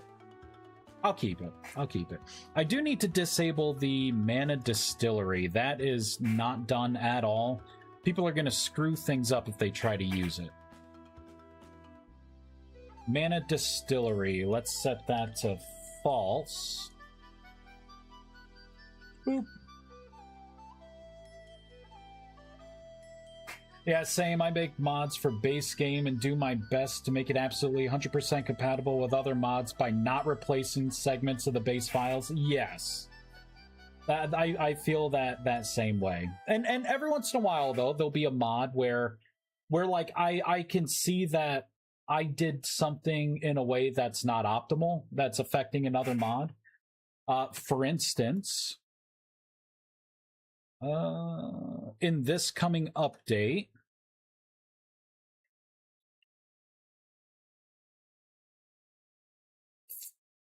let's see, like this right here, there's a traits mod that it looks like a pretty neat mod, but it was trying to use the enlightenment trait, but the enlightenment trait wasn't working, even though it was parsing it out correctly. And it's because like they end up putting it in the extra traits, which is a vanilla thing you're supposed to do for extra traits. But I wasn't using the trait. The trait was like an empty vessel. I was just looking to see if you were a rust mage or not. So for something like that, right, I kind of went through and like, okay, you know, like let's make the meditation bonus, right, the enlightenment trait, actually work because of the trait itself and not because you're just a rust mage. Right? So I saw that and I'm like, okay, I can do some compatibility. That's my bad. You know, like no one else, you know, had caught it. You know, like, okay, I can do this. I get making things compatible. Like, I'm happy to work with someone to make it compatible, but it's all on approach. You should make this compatible with versus, hey, can I work with you? I'm making your mod compatible with mine. Yeah, same thing, different tone. Yeah. Yeah, it's hard. Like, if someone's nice, it's hard for me to say no to people. Like, you know, I'm like, all right, I'll take a look at it. You know, like if it's gonna make you happy, then it's worth the effort. Even though I don't know you and we'll never hang out, you're never gonna, you know, buy me an ice cream cone at the ice cream shop up the road, right? But sadly, I'm used to the remove function a few times. Appended registry entries specifically to make my metal quenchable. Yeah, don't worry, Deegan. Your secret's safe with me. Still want to use code to rewrite the panning tables on the fly so I can better organize how to use and combine any other panning tables from other mods. Yeah, that sounds good. I add back in what I removed, though. Yeah, see, so you clean up. You come in with a wrecking ball, but then you rebuild the wall, right? Yeah, I'm thinking there's got to be a better way to do this. I know there's a better way to do this. You know what? Let's take a look at... I don't know you. We will probably never meet. but have a nice cream cone on me from your shack up the street.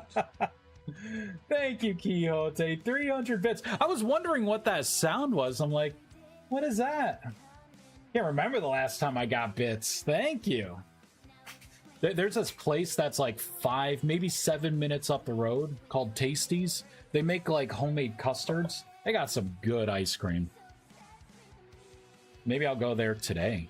Wait, is Tasties even open today? I think they're open today. Let me see.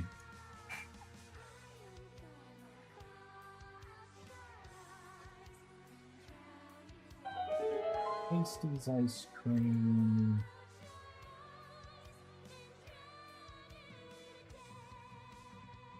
They open at 2 p.m. They are open today. Maybe I'll go and get some like mint chocolate chip this time.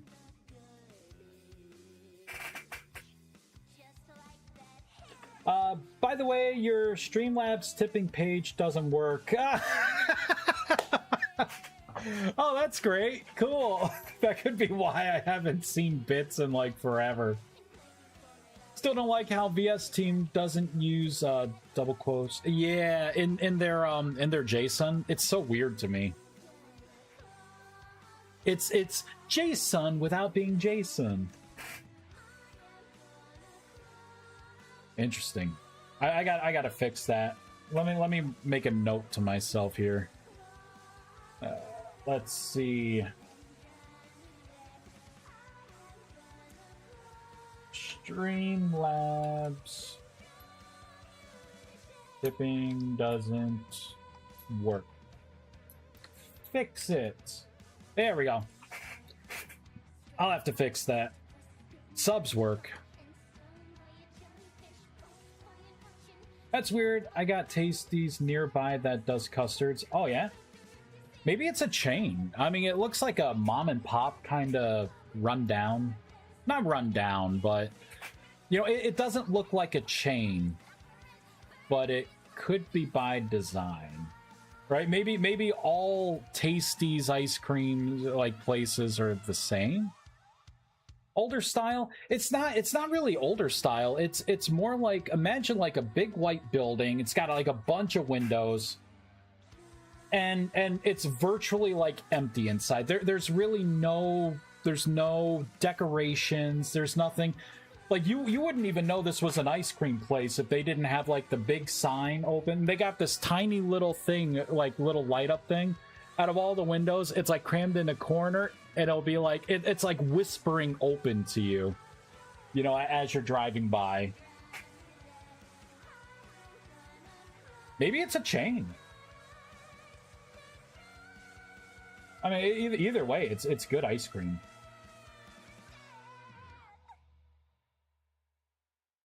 Let's see if I can find yeah, so this is, let me see here.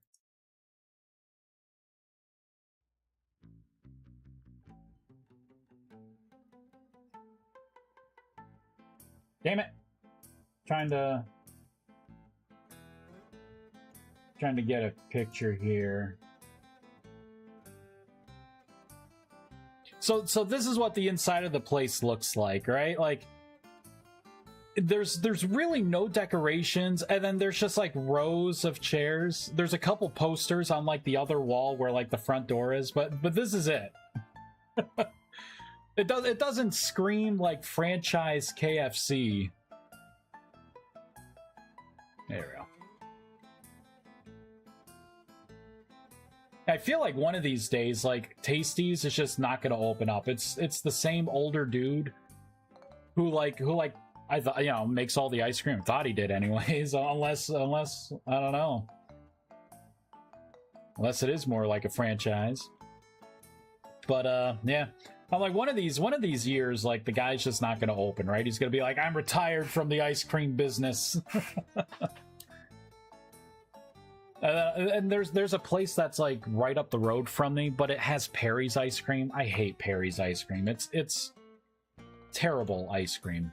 If I'm going to eat those calories, it needs to be worth it. Give me at least Hershey's ice cream, or greater.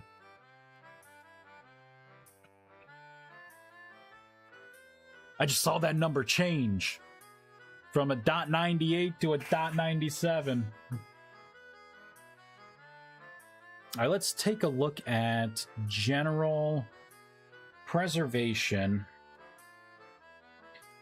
See, what I do in here is I get the container, and then there is a transition state for the container in the transition hours, and then I just reset it back for the transition hours. So this doesn't slow down the transition rate.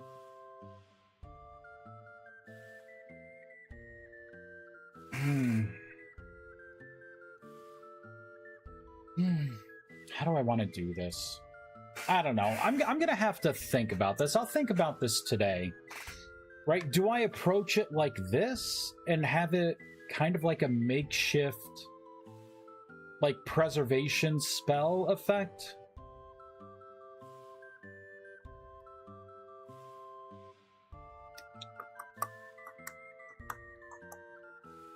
Because this also, it won't affect anything on top, so you won't know this is under the effect of you know, the permafrost block. Because it's a one-time change on the data, you know, for the item stacks. And I think that would get a little too noisy. See, look at 0.95. Maybe a room is the best way to do this. Now, or what I could do is I could research how to create rooms with, like, whatever the main room registry is for the game, and then just say, yeah, you know what, this room size goes down to, like, here based on position, and then up to here, right, like where the particle range is, where I'd be scoping things out anyways. And then I can create a new room, and then I can force some of the data parameters behind that room to say, yeah, it's an enclosed space. You know, the walls, quote unquote, are secure, right? Change some of the bools. And then, like, keep a record of said room. That way I can remove the room when this is off. And then it goes back to, you know, like the default. Right? Like, kind of like opening and closing a rift. So yeah, maybe that's the better way to do this. A fake room. Instead of a harmony patch. Ugh. Cause look, see, this is saying, like, yeah, room. Right? Like it's injecting code into here. It's basically saying, yeah, look at my new manager that I made, and see if there's a room in that position. And if there is a room in that position, block entity, instance, inventory API, block. So getting the block entity from that position. Probably double checking to see if it is a block entity and it has the behavior of, which it should, or else it's null. And if it's not null, then you are updating the... It's like you're just injecting this bonus into here. So it's changing it to a 1 instead of a 0, right? Isn't that what this is? This was part of that. Oh God, where was it? Well, you saw it, guys, right? Where it's the get preserved part, right? It's either 0 or 1, and or 1. I think it was 0 or 1 was one of them, but 1 was like if it's melting, right, or if it's perishable, if like all the enum states for item transition. So this is just saying, yeah, you know what? Instead of whatever the room instance is, it's just changing that one variable. Maybe. Oh, I'm still a little. I'm not sure if I want to do harmony patching with this. but we'll figure it out. But all right, I think there's. Are there any last minute things that I should change about the mod? Anything? Let me take a look at Discord.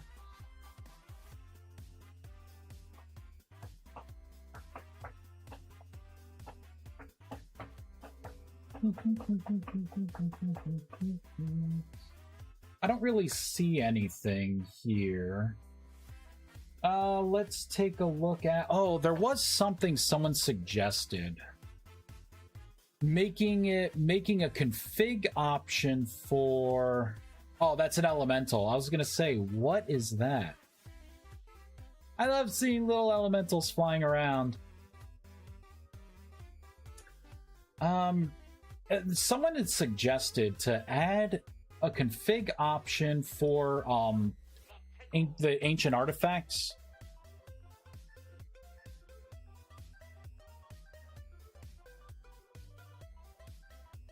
Let's see, ENT. Yeah, like how frequently these things pop up in rifts. Is that something that I should do, you guys think? Would that be a good option? Although it's kind of a weird number. Because it's a random, right? So really I would give you like what that max is for the random. I'd give you like agency over that, but it would still depend on your luck. It's a me.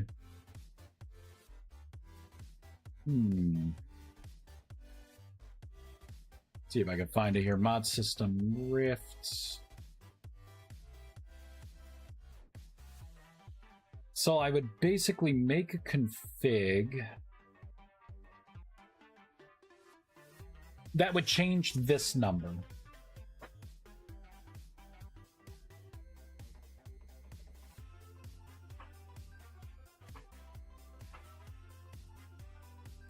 And really, this isn't that good, because if you see, I kind of fudged the numbers a bit. Because ideally, I would want to try to like divide this in half, right? And then make this a 1.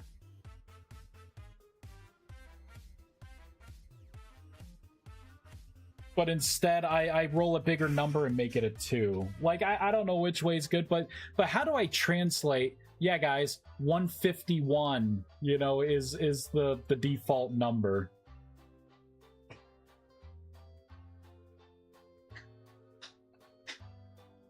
Vice clearly has opinions on ice cream. Top 3 go-to flavors. I could give you my top 2. It's either going to be chocolate peanut butter or mint chocolate chip. Those are my top 2. Third, as long as it's not like plain regular vanilla ice cream, I'll probably like it.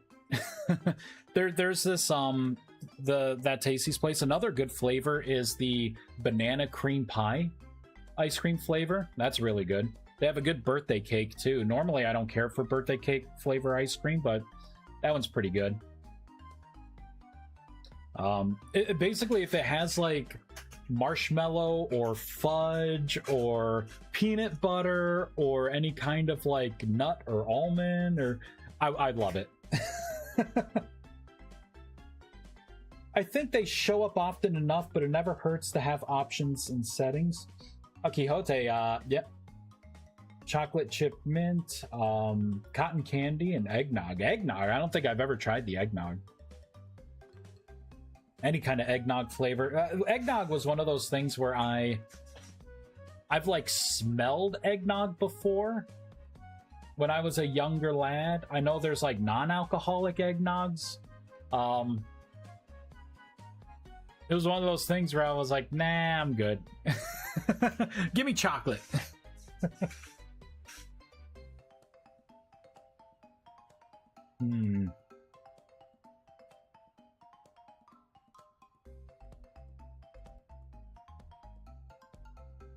I mean, should I make this a config option?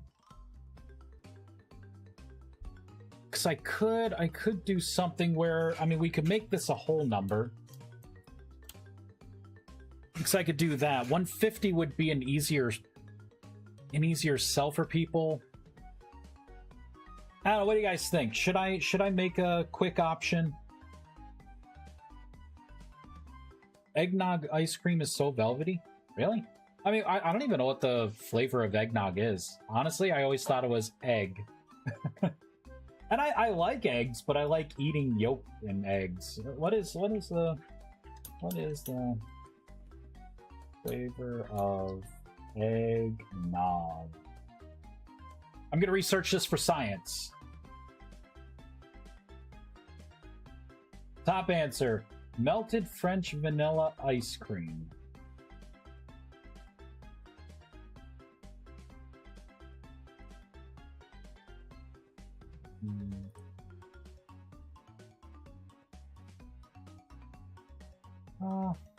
Milk is thickened with eggs, sweetened usually with sugar, and may or may not have alcohol added. In texture, it's like fluid ice cream and taste, much like a custard, though uncooked.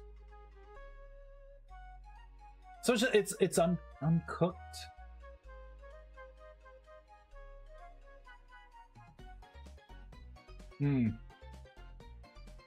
I don't know. Maybe this year. See, the other thing is, like, I get myself like reindeer food and stuff for Christmas, but I've never gone to a store and like, oh hey, look at that, they got all this eggnog. Because of the egg, it has a custard flavor.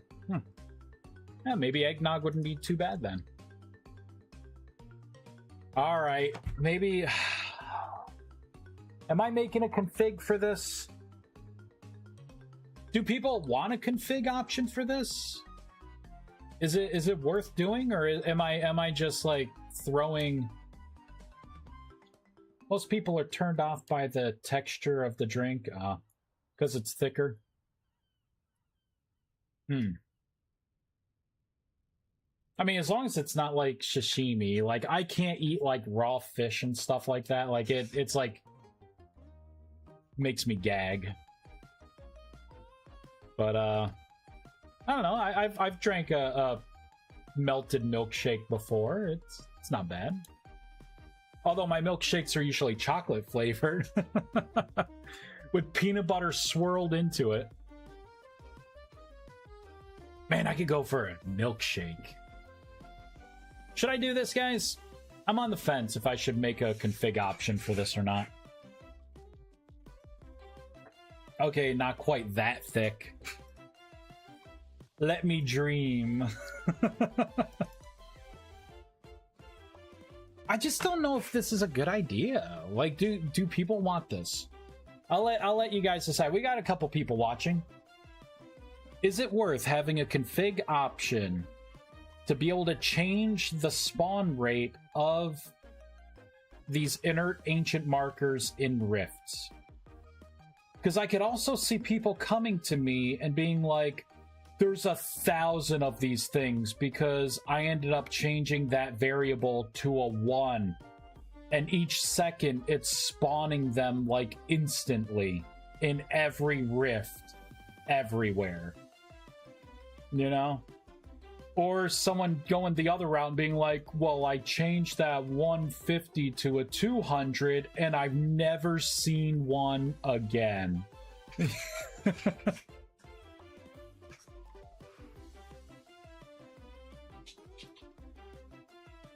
Config options are always good and can cause chaos. Just make sure it is well documented. I mean, I usually put a sentence with it, but you know, like trying to explain what it does. And I try to be nice and tell you what the minimum and maximum values are.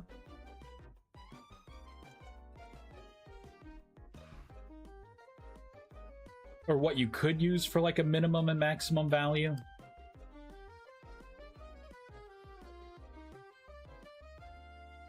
I think they spawn fairly often as it is. For config, if a config setting can break progression, then don't allow it.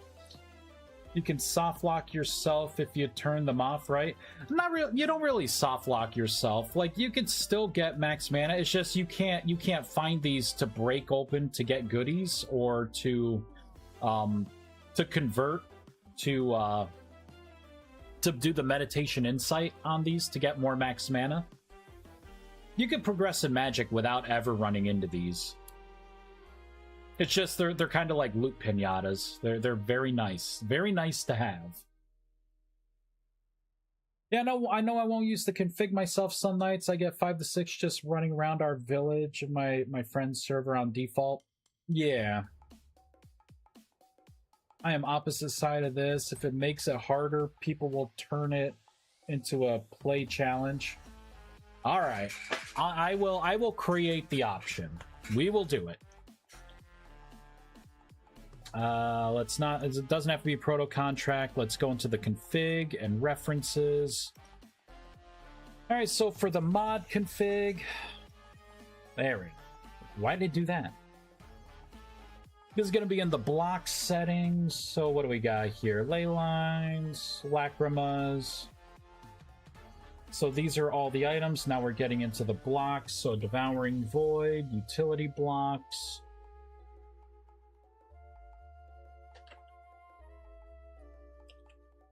So I will create something new here. This is going to be block, ancient, artifact, spawn, rate.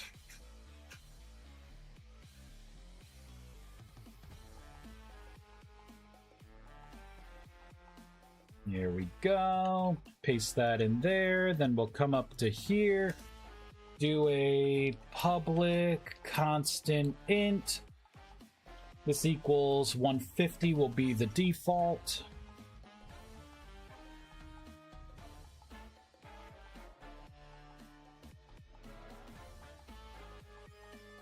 So I can say how frequent unstable ancient artifacts will spawn in rifts. The default is 150. The minimum amount is going to be 2. We'll say I don't like the idea of people using 1 and then 9999 plus. Hurt yourself if you want, but 2 is the minimum.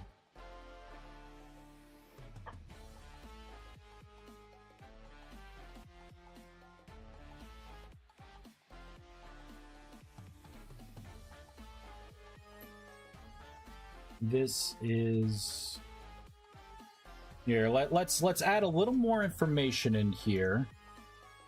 I could tell you what the tick rate is for this, right? So every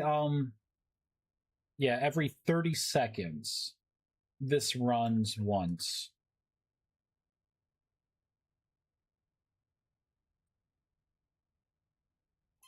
This RNG is rolled every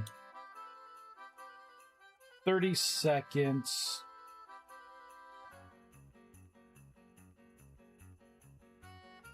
There we go.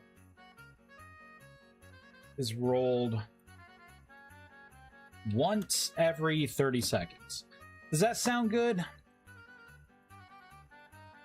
How frequent unstable ancient artifacts, here let's encompass that, will spawn in rifts. This RNG is rolled, I'd say this RNG gets triggered once every 30 seconds. There we go.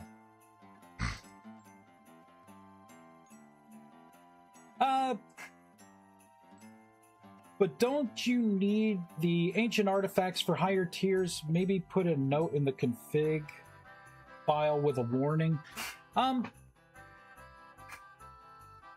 Technically, if you want to make, oh, what is it?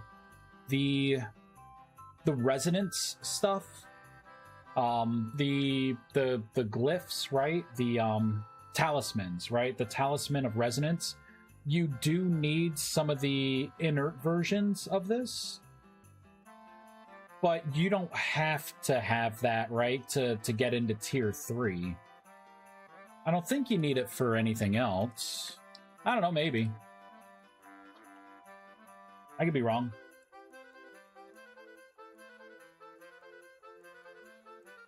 No, it's for meditation insight and... Whoops.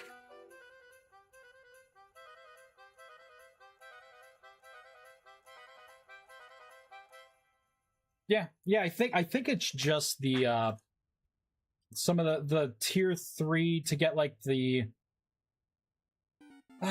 is it to make the Chimerite? No, I think it's not for that. I think it's just that resonance glyph. I could be wrong. Maybe you have to make that's how you make like the Chimerite runestone. I don't know. I mean, either way, right? Like, what am I gonna tell people? If something stops working, put it back to the default setting, right? Like, obviously you fucked something up. Put it back.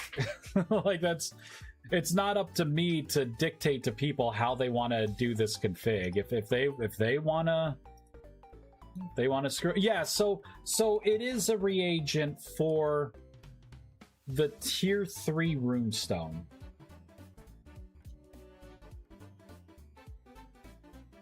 So I guess technically it has a single use other than meditation insight. And the fact that I think it looks pretty cool.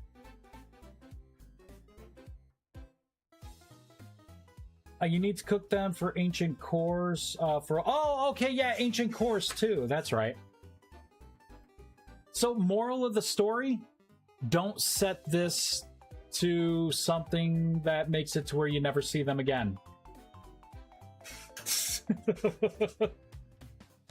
But I'll give you the option to make it a little harder or easier. If you want to see them like all the time, you just change the setting. Brilliant! It's perfect. All right, so now that we have this, I need to do restboundmagic.config. What did I call this thing? There it is. So we will pull the spawn rate out. Yep, and it is indeed an int. And we also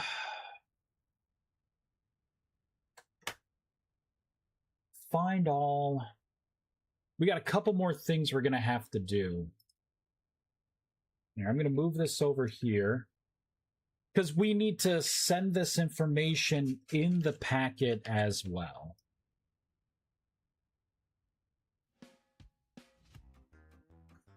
All right, so we're going to have to add it to the spawn rate here. We need to add it to this message here.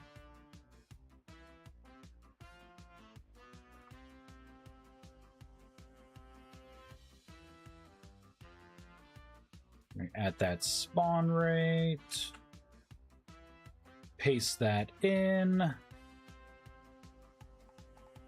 We need to add this to the proto contract.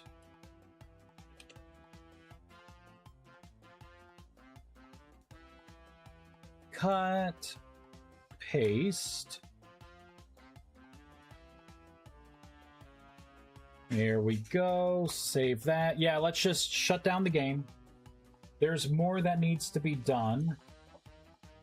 And then in here, copy, paste. And this is going to be this right there. And further down, it's going to be this equals that. Just like that.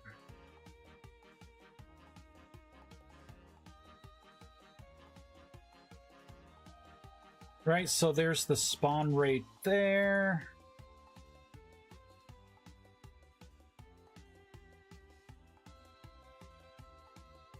Right, so a player signs in, and I send this packet once to the player, so I'm going to be taking what the server has configured to use that for your client settings, right? So we're going to inject it here.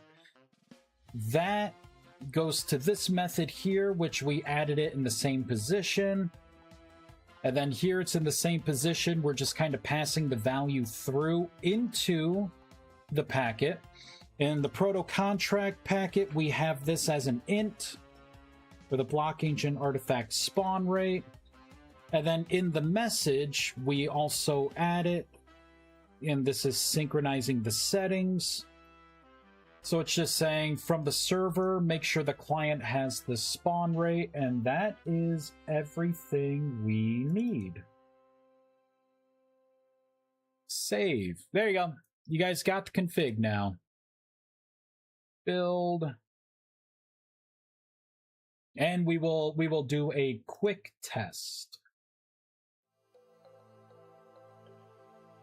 As someone who knows more than nothing, but has never been genuinely learning coding, how hard would a super simple config file be that adjusts .json files? I don't know, because none of my configs touch JSON files. If you wanna, you would have to be able to translate between parsing out the JSON attributes and code. You would have to parse between them. Like, making a patch would be easy, right? Like a JSON patch to patch out or adjust JSON stuff in a file. And then for these configs, right? Like having your config code, right? Like modify your code. I don't know. I don't know how it would be kind of putting them together. It's one of those things where, like, I feel ambitious sometimes and I want to do something like that. But then I'm like, well, I'd rather work on blank. If you're in that file tinkering, just want to flag a potential bug. If you stabilize a relic while it's in the rift to inert, it doesn't despawn when the rift despawns. Not sure if that's intended. Yeah, that's intended. When you stabilize it, it's no longer the unstable version. It becomes the inert block that you could then pick up and move somewhere else. So yeah, that is intended. It turns it into a real block and not just like a loot pinata. Essentially, I want to make a config to toggle whether or not certain recipes are enabled. There is a way to do it. I don't know what that way is, though. My configs are just for, like, code-related stuff, not JSON. Any JSON fixes that I've done, like any changes, it's been with JSON patching. Not to say you can't do it, I just don't know what the setup for something like that looks like. All right, let's test this out. I'm going to go into vintage story. No, let's go to roaming, vintage story data, mod configs. I'll just delete all Rustbound magic. Make sure we build. We're good. Start the game. All right, so it's gonna set things to default. And we'll know this works because I'm going to spawn a bunch of rifts, and we may see one. Maybe. We'll give it like 30 seconds to kind of tick, and then we will change that value to like be really aggressive. We'll make it like 2 or 3. Maybe 3.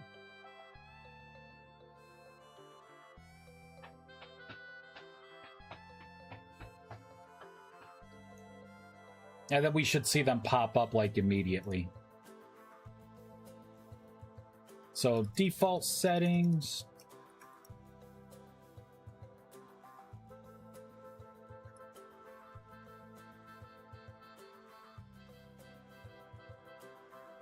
It's gonna start closing rifts.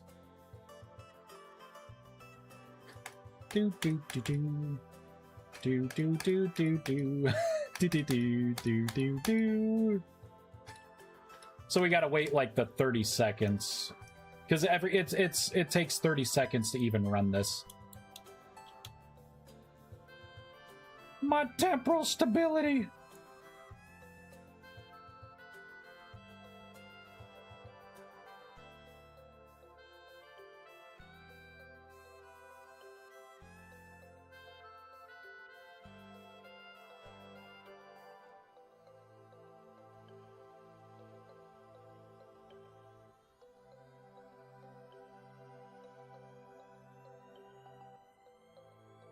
I will hop in here, get my stability back. I wish these would just stay open, damn it.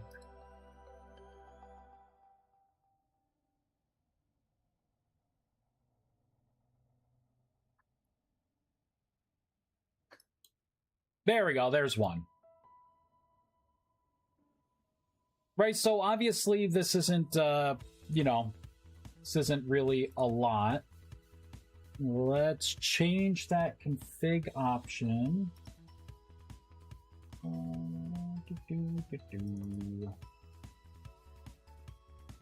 Alright, Rustbound Magic. Here, let's open this up.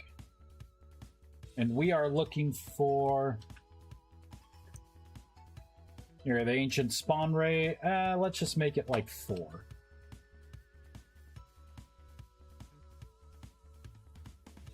And reload.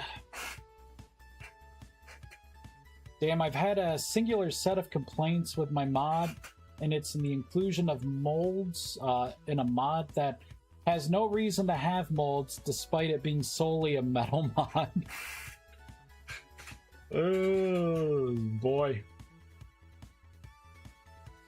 I know in Yaba... So when this ticks, we're gonna see, like, a lot. For all the open ones. So we just gotta keep making these. Because the game's gonna keep trying to close them out. So we have 30 seconds.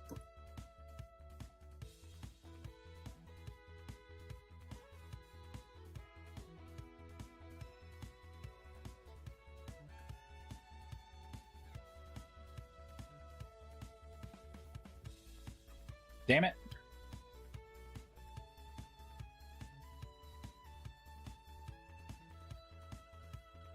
There we go.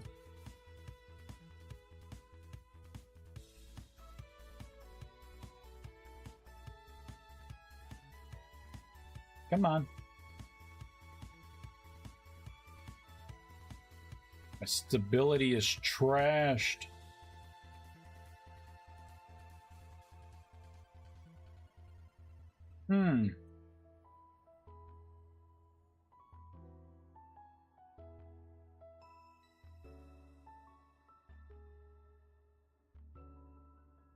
Wait, did I save it? I didn't save it. Damn it. File, save. There we go. I've done that way too many times. Oh my god. Helps if I save the config file, huh? After making that change, huh?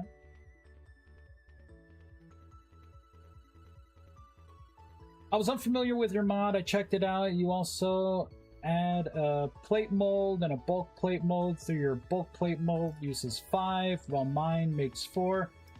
Because yours requires fire, clay, then again mine can cause any clay, but it isn't reusable. Aha. Alright, so we should see something different this time.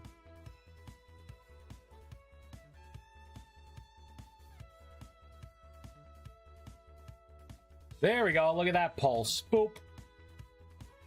So it is indeed working. I started working on my mod, then again, my can't, yeah, any play. Yeah, I started working on my mod back in, I think, 1.15. It's mostly an accessibility mod.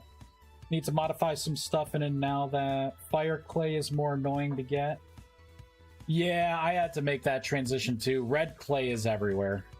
I had to change because I remember I was using blue clay, so I'm like, teehee, magic. It's gonna need blue clay. And then they made it rare. And like fire clay is everywhere. So then I made that transition over to fire clay.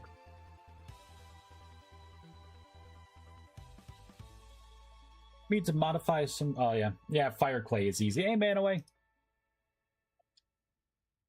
It's easy. Yeah, these unstable ones will start to. There we go. They're starting to disappear. Once a rift is no longer around them, they will disappear unless you cast transmutation to turn it to the inert version that stays forever. And then you could pick this up and do what you want with it. Perfect. Was there anything else? Let me take a look at some comments here.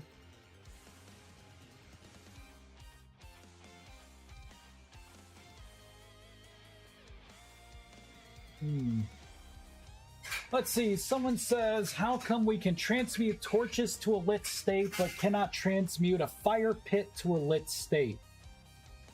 Seems like the magic would work the same. I guess. I mean, but I made the ignite spell specifically for that. Yeah, transmute, you definitely feel transmute should be given more capabilities such as this. What do you guys think? Should transmutation, should that spell light fires, or should I keep it on the ignite spell? That lights the fire and raises the temperature. I think I should keep it on the ignite spell.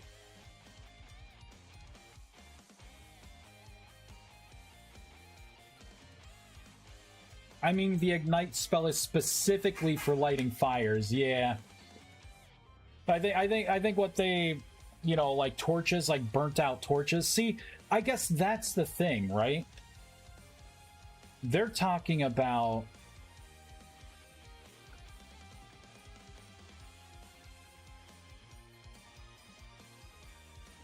that. But really, here, let's skip a bunch of time, right? When this burns out,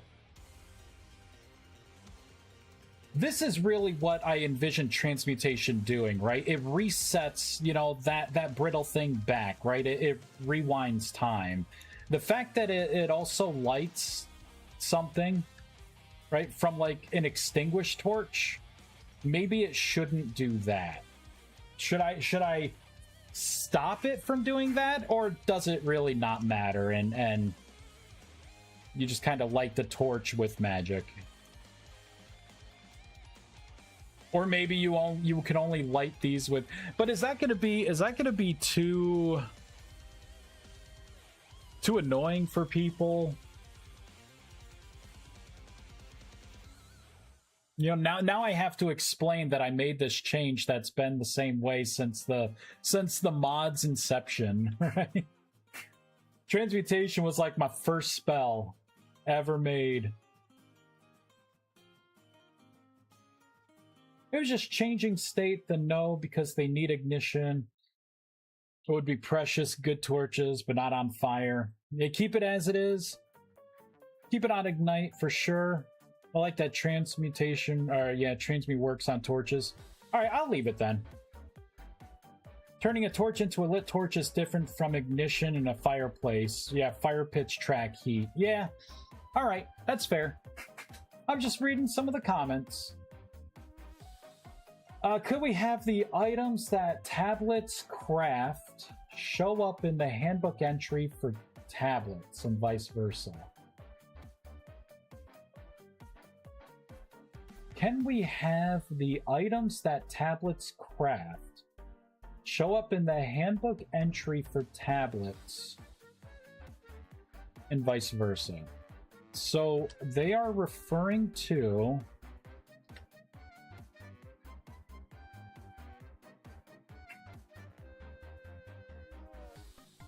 nah, that's not a good one. Like rustic compound.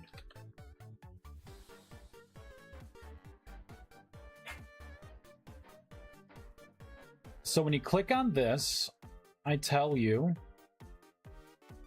you create this with the Thaumic Foundry using a tablet. And when you click on that, I give you a link to the tablet keyword so you can see all the tablets. And if you want to, you can put in, you know, rustic compound to filter out all the tablets. And I tell you, you get this by napping the flint tablet, right? Which when you click on it, right, ingredients for all that, you get it by napping flint.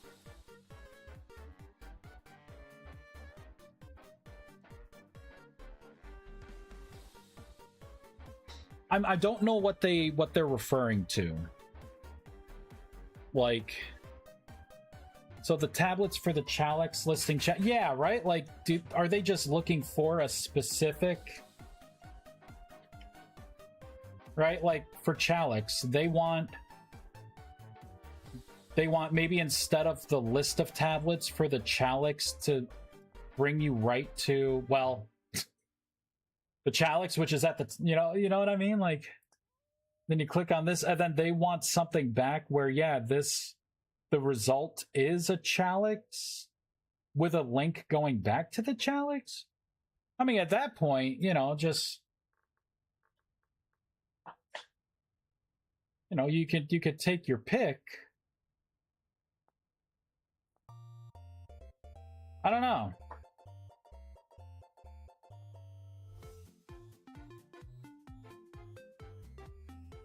Like, I could do that, but then I have to create a separate language file for every single item. Like, I have to specifically in there tell it, you know, like down here, right? Like, I'd have to have a line item for every one of these with a custom link for that specific item.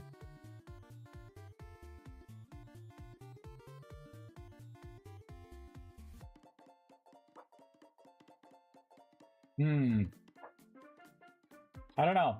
Maybe I'm just reading that wrong?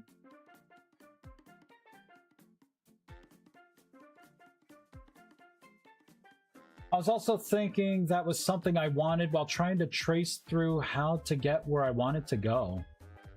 I mean, you guys can search for things, right? Like, my thought was people were going to take this, right? And let's see if we can find, like, Riftbloom Tea, right? And you see, whoa, Riftbloom Tea, an enchanted Chalix. Neat.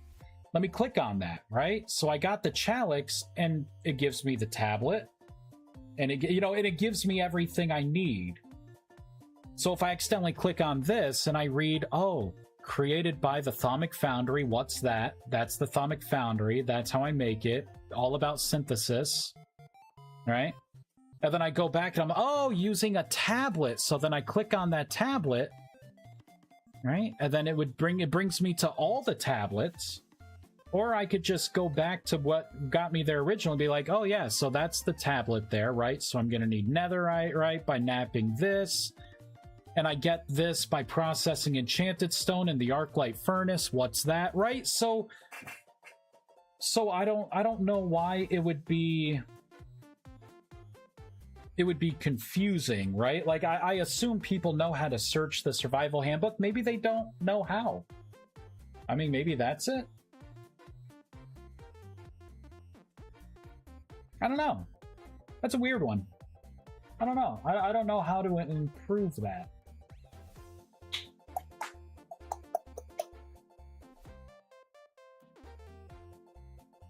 Think you perhaps should add beeswax magic candles because sometimes fat is hard to buy.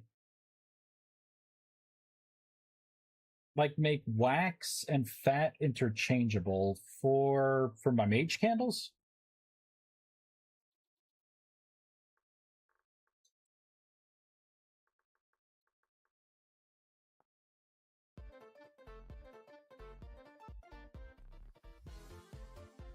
All right, so take a look at that. Yeah, so it's a lump of raw fat, rustic compound, and shifting fibers. So you want raw fat or wax to be interchangeable?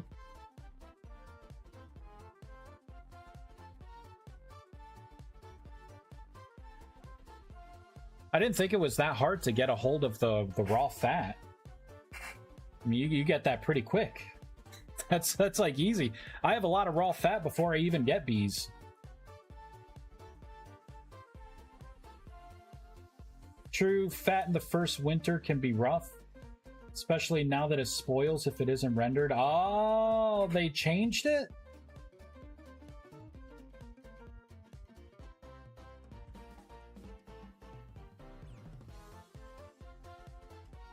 I mean, what if I make something? What if I make my own kind of, like, magic fat, then?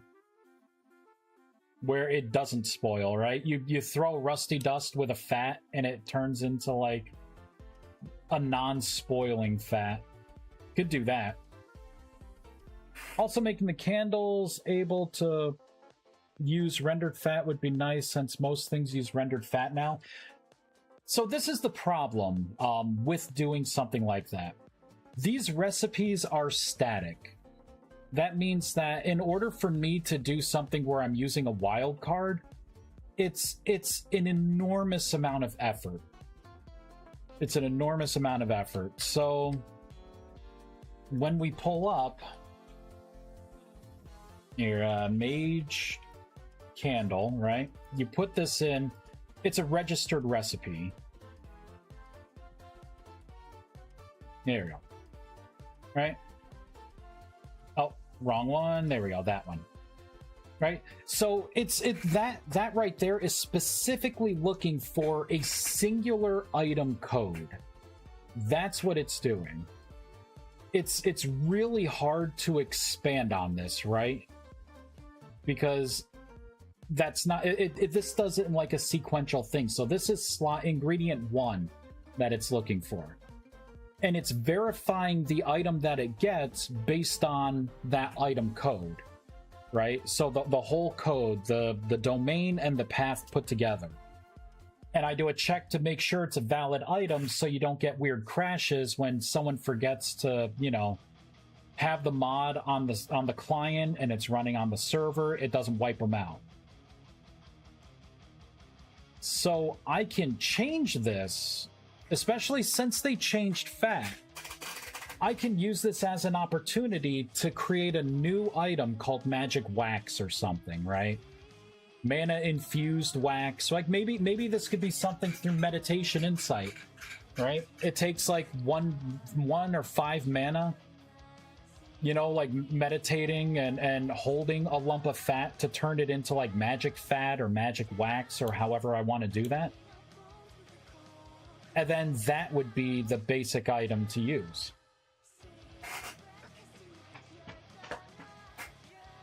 Or I could just have it to where, like, you know, throw a rustic compound in with fat to get X amount of magic fat or rustic fat or whatever we want to call it.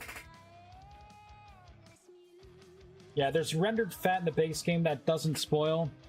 I'd say just change it to that. What Hypno said, rendered fat has basically replaced what raw fat was, and raw fat is basically just the step to getting rendered fat which doesn't spoil. So should I just change it then?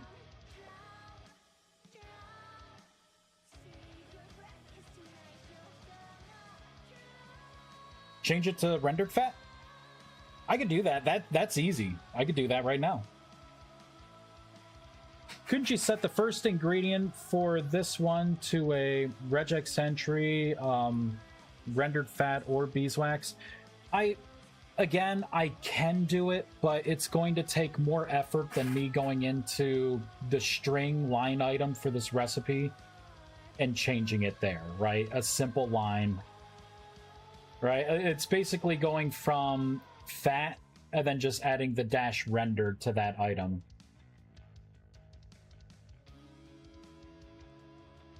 I'm already doing it like wildcard stuff with crystals, right? Because some of the stuff, you know, it's like I allow you to put in any elemental crystal. It's just more effort for what I feel should be a simple solution. You know what I mean? Like if rendered fat's the new norm, and this is now just the stepping stone that you got to process into this, I'll just change it to rendered fat. I can do that right now. I can do it right through the recipe here. There we go, recipe. It's going to be a flint recipe. Nope, magic chalk, rust anchor. Nope, so it's enchanted stone, an enchanted stone recipe. There we go, mage candle.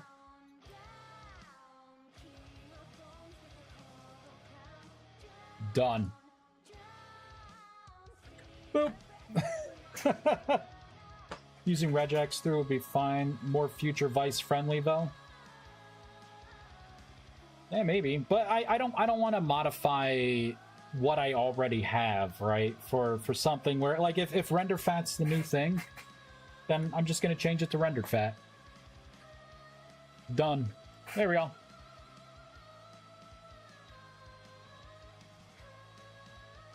Lump of rendered fat.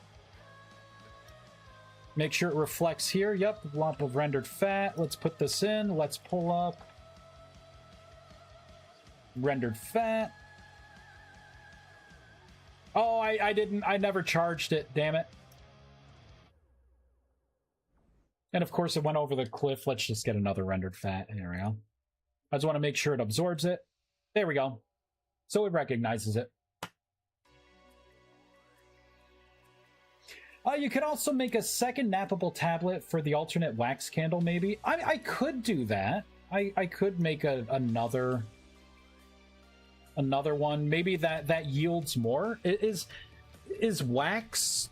Wax is definitely harder to get, right?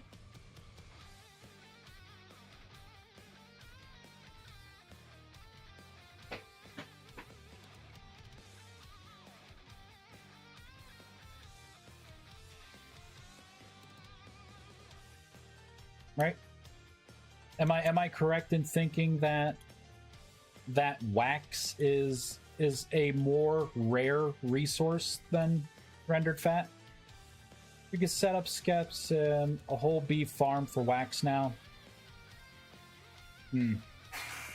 Hey, I get it, Vice. This is why I haven't updated Forge yet, because size with heavy exasperation, because I have to change things. Yeah. It's like the system's working. It's working.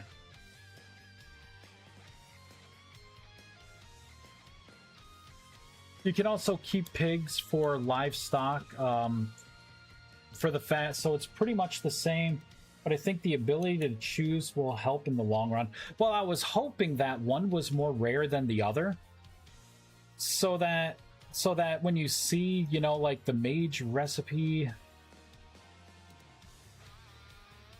right? So tablet, mage candle, right? I can create two versions, right? I can do mage candle, you know, rendered fat, and mage candle beeswax. But it would be nice if, like, you know, one was like easier to get, right? Less processing or something, so like I can have like a difference of the result. Maybe the rendered fat's easier to get, so you get two candles, right? Two mage candles from it, because it's so cheap. And then the wax, right? Because maybe that one's more of a rare resource. It could give you 4, 6, 8, whatever, right? That's what I was thinking. Because if it's a difference in the amount, I could justify having two separate tablets for it.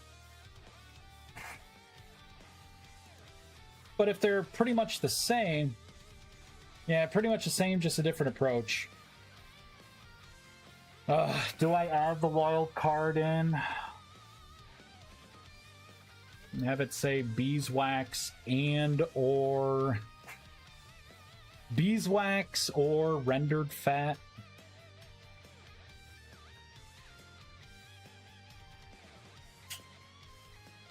I was really hoping one was like better than the other. One was more rare than the other. The rendered fat is easier to hold on to. The raw fat is a lot more of an, oh shit, I need to either use this now or put it in the cellar. Yeah.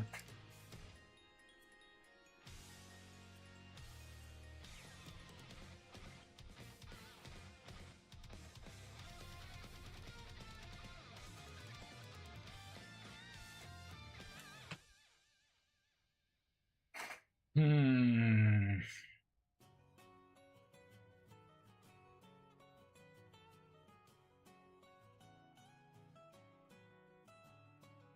Trying to think, where am I even doing wildcard stuff? Yeah, so something like here, right? So I have the recipe ingredient wildcard for that asset location. Which is elemental crystal small. I don't know. I may do that a little later. I've been streaming for a while. I'm starting to get a little hungry for ice cream. And since it's Father's Day, I can treat myself.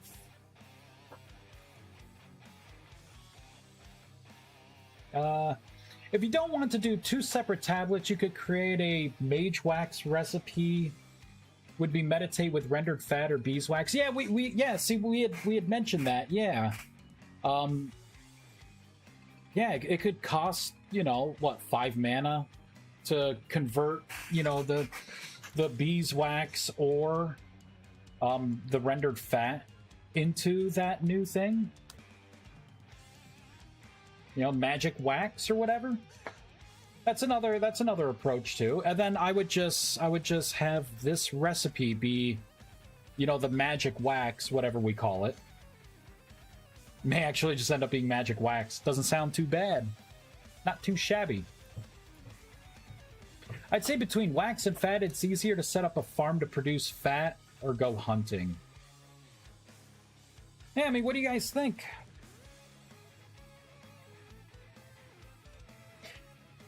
I could maybe even set this up to where you could throw the fat directly into like an arc light furnace. Right?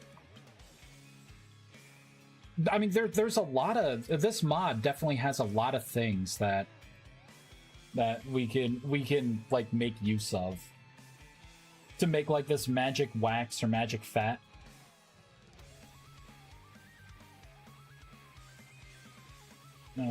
Fat.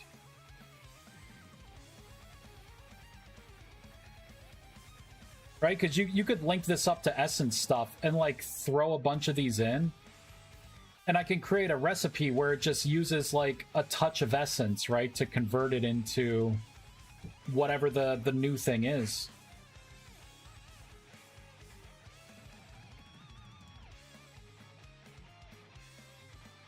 I mean, it's been a long time coming that you know, we finally get magic wax.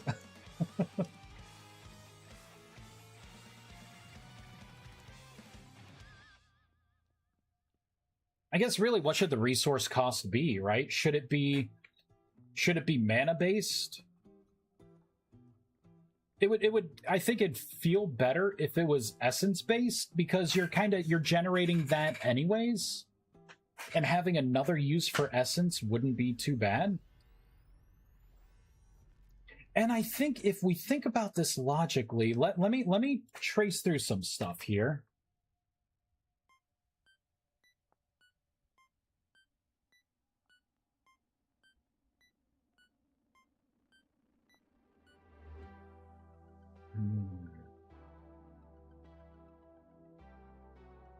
I want to make sure I don't put the cart before the horse here. Let's look up the obelisk. Right, so you would get that through the ritual. Where's my magic chalk?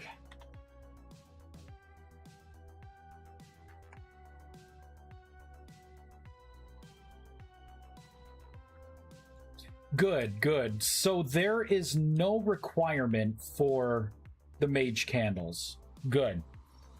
Because I want you to be able to create this, which you can easily, right? Create your obelisk to get neutral essence. Link those together. I don't think the resonator has mage candles, right? So that's with the tablet.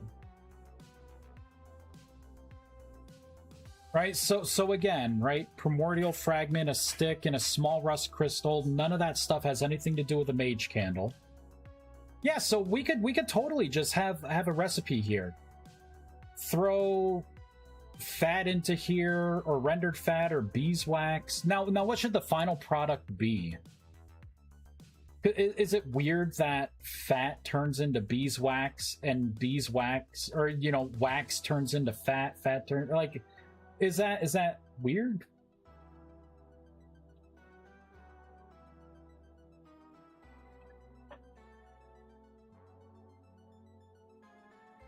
Better than an entirely new tablet. Yeah. I like the furnace strategy, so you don't have to stand there and do them one at a time. Yeah, you'll just throw a stack in. I would go for Essence Infusion instead of Meditate. Sounds good. I think we're reaching a consensus here. I need to run to the store before I forget. All right. Have fun. Are we set on Magic Wax and Furnace? Yeah, I think so. But what am I going to call it? Do I call it fat or wax or liquid or not compound, right? Rustic compound's kind of used. Because the idea would be, I'm totally on board with letting you throw wax in too, right? So it's either going to be rendered fat or wax. And a hit of mana.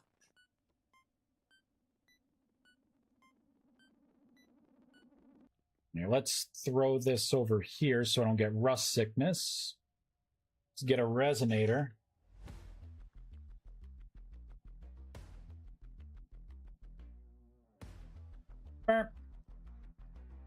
I still got hit with it.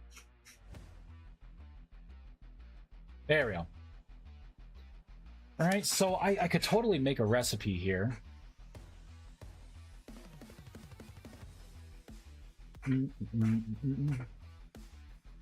Make it something not Waterfax related, more like rendered compound.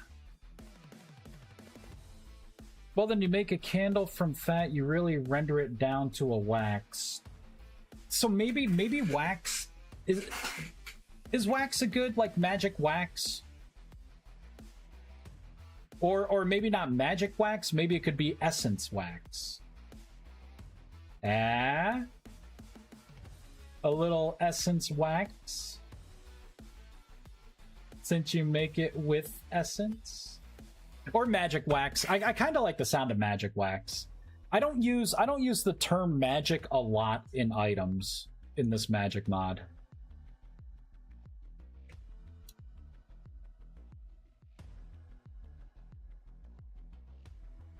Rusted wax.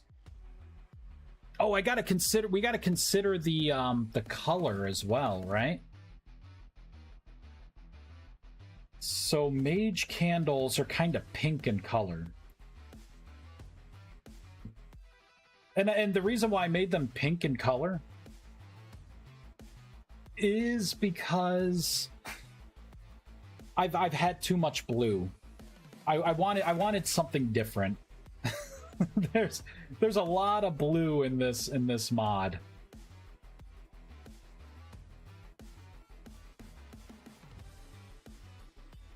Mana wax. Man away with the mana wax. Hey, Older. Morning. Busy for a few. Hope you're having a great day so far. I am about to get something to eat.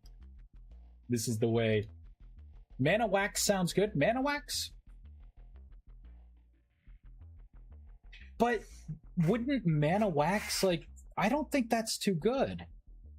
It would be good if you were using mana, like the mana infusion through meditation to create it. You're not using mana, you are using essence from an essence generator. That's why, like, magic wax would work. Right? Because you're kind of infusing this magic essence into here, right? Into this fat or whatever. Or, rusted wax. But then we got to think what color this is actually going to be. I don't want it to look too similar to rustic compound either. Right? To where you got to like double take, like, oh, they look so much alike.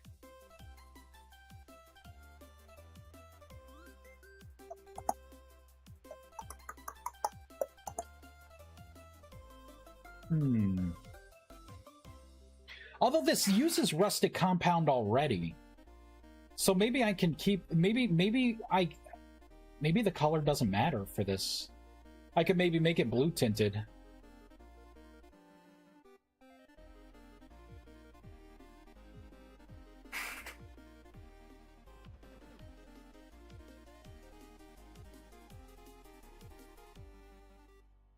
So either way, though, I think we're all deciding on this is going to be a new item, a new resource.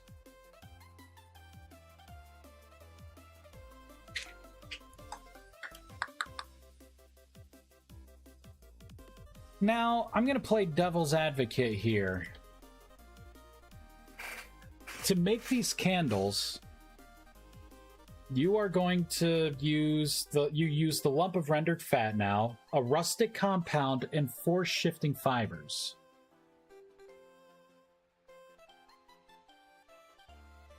And the rustic compound is rot, shifting fibers, and rusty dust.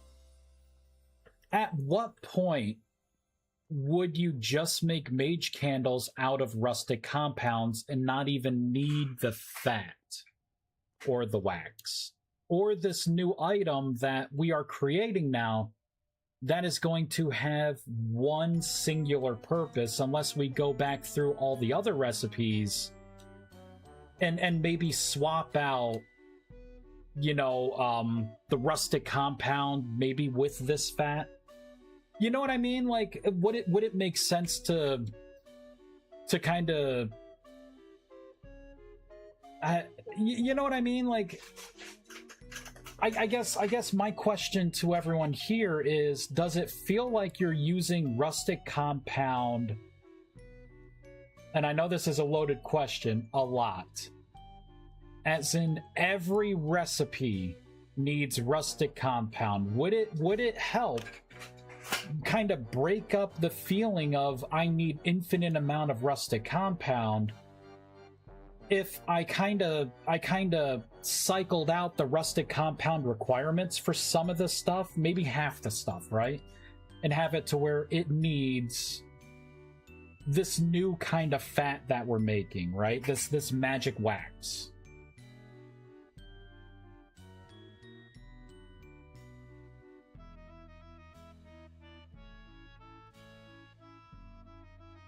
Yeah, for the look, I'd recommend taking the rendered fat item and making it purple. Yeah, well, I could totally do that. But we got to see if this is worth creating the new... Oh my god, where's the Heart of Harmony? Yes, just put it on. There we go. No more rust sickness. What do you guys think? Is it worth creating this new item? Or is the rustic compound not that bad? It's not like embedded in every single thing you make? And really, maybe it should just be like 2 rustic compound and shifting fibers to make the candles.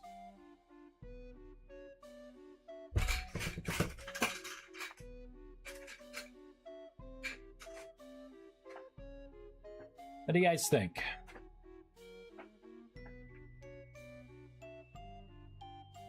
I could tell this is a tough one. Either everyone went out to lunch, or no one wants to say.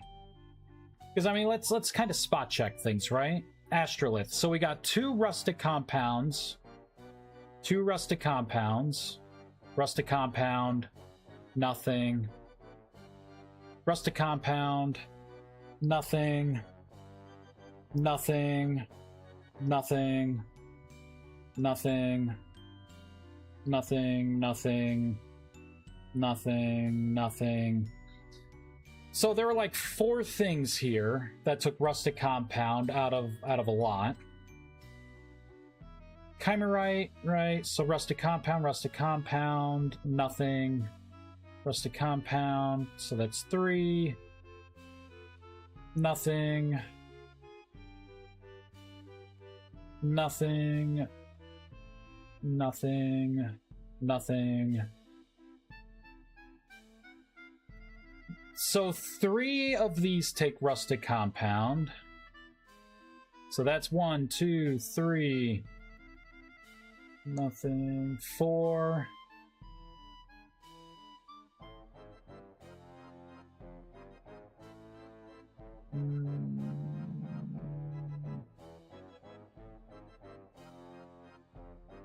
Five, 6, 7, 8. Right, so 8 here, but mainly it's because they're magic stations. I don't know. Or we all got hit by ads while you were asking the question. Then y'all need to sub.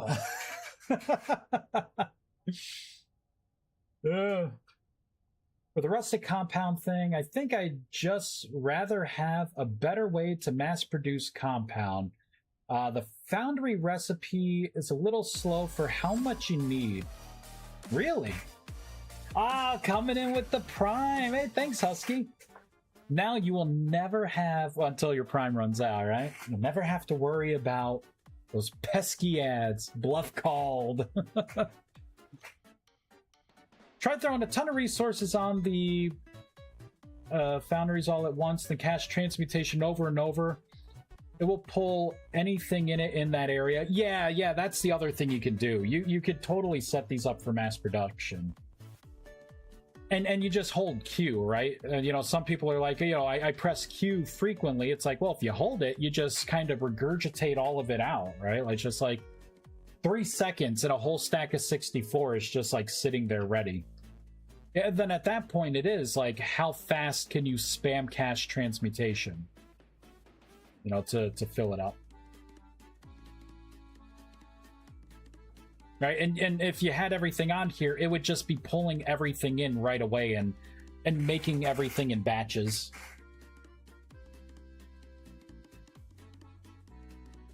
I don't know. What do you guys think? I mean, should I create a new basic item that kind of takes over some of the stuff that rustic compound was making? Right, so it feels like it's not so heavily reliant on rustic compound, but we got to think of it this way.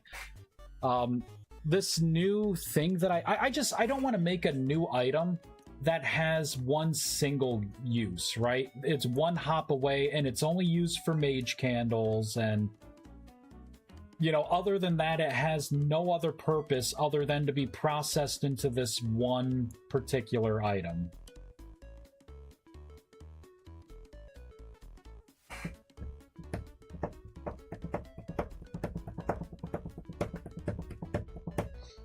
I also put 3 foundries next to each other, so each cast of transmutation charges all 3. Yeah, you could definitely do that too. Yep.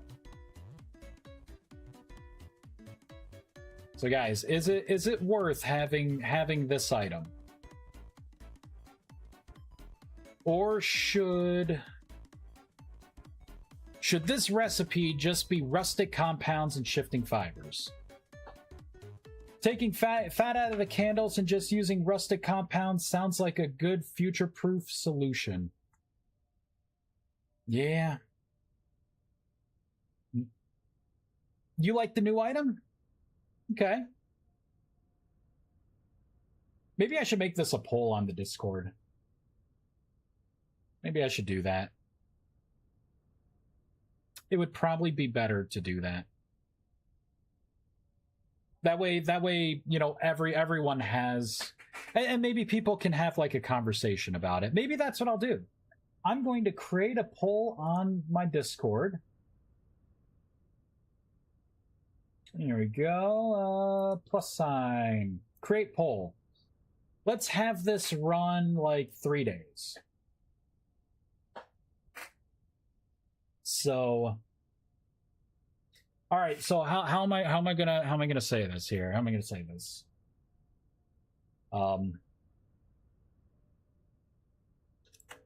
Mage candles. Mage candle fat requirement.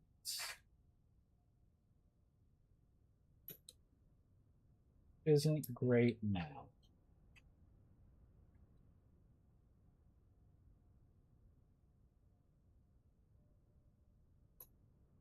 How should I handle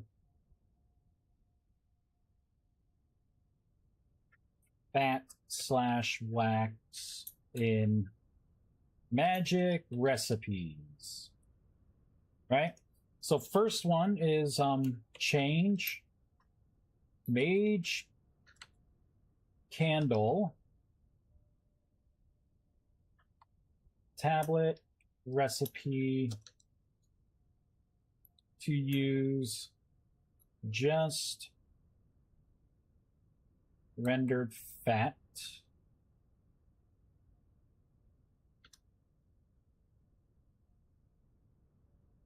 All right, then the next thing, make new item magic wax created via arc light furnace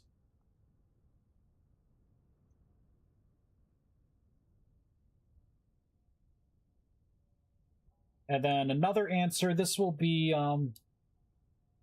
change mage candle tablet recipe to use just rustic compound.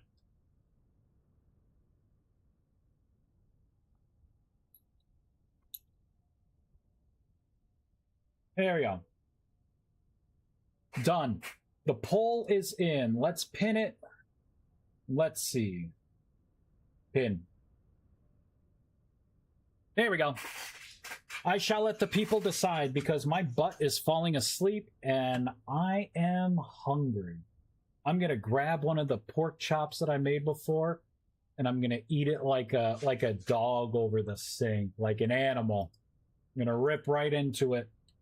I'm gonna eat it cold. All right, let's go to Twitch. Let's see who is streaming. Who is streaming? I gotta start following more people. I think my purge was a little too heavy. My last purge. It's just a tidbit too heavy.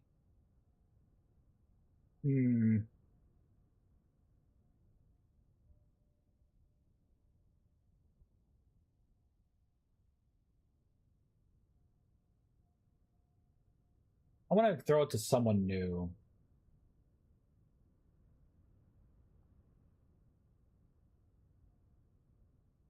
It's not really a lot of people streaming right now. We don't have a lot of people. We could raid Percuss. We'll raid Percuss. It's been a bit. It's been a bit since I raided him. He actually like plays on a server. It makes it feel like I have friends watching him play. You know, where I'm like, oh, you know, I too could be playing on a server with other people. I too could have friends. What'd you come up with for now? For now, Manaway, there is a poll in the Discord that people can vote on. There is a poll. And it looks like we got a couple votes in already. Someone voted to just have rendered fat be the mage candle recipe. And one person voted on magic wax. New item, magic wax, created with a dark light furnace. But I can't think of any recipes that would make sense for it to replace. Well, magic wax, I could use magic wax instead of, like, for rustic compound. There are some things like making armor, right? Like, rustic compound is in some of, like, the armor recipes. And I could swap that out with the magic wax. think it's the default stuff, right?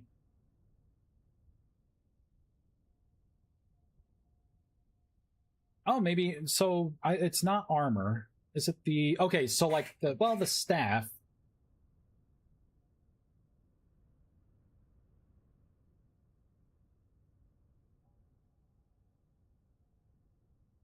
See, like the Rift Weaver. I mean, maybe.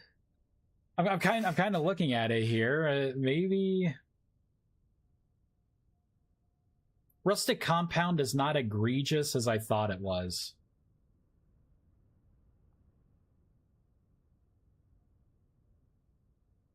I don't know. That's what we can decide, right? Like Rustic Compound with, and you know what? I can maybe add magic wax to a couple extra recipes. You know, maybe you need some magic wax for your staff. Maybe magic wax could be a component of the repair kit. Huh? Hey, what do you think of that? Just kind of rubbing the wax in there, getting in all the cracks, and it magics it all and becomes repaired. I voted for the magic wax. Was the one that brought up the issue. Yeah.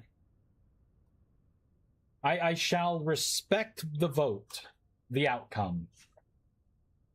I think magic wax is a good idea. I like it. All right, everyone. We are going to raid Perk Cuss. Looks like he is smithing right now. Thank you, everyone, for watching. Making great progress, right? Like this. But now I feel like we are right in the territory of feature creep. I will wait for this poll. I won't let it run the full 3 days. I'll just look to see. Oh, we got 4 votes for the new item, Magic Wax. Nice. But if I start to see like a landslide victory, I'll give it like maybe the rest of the day, and I'll close it. I'll close it early, and just make the magic wax, kind of pepper it in, and then push out this update. Thank you, everyone. Have a wonderful day. I'll talk to y'all later. Bye. Adios. See, I like magic wax for repair kit. Yeah, I think that's a pretty good idea, too. Thank you, everyone. Have a wonderful day. Talk to y'all later. See you later. Bye.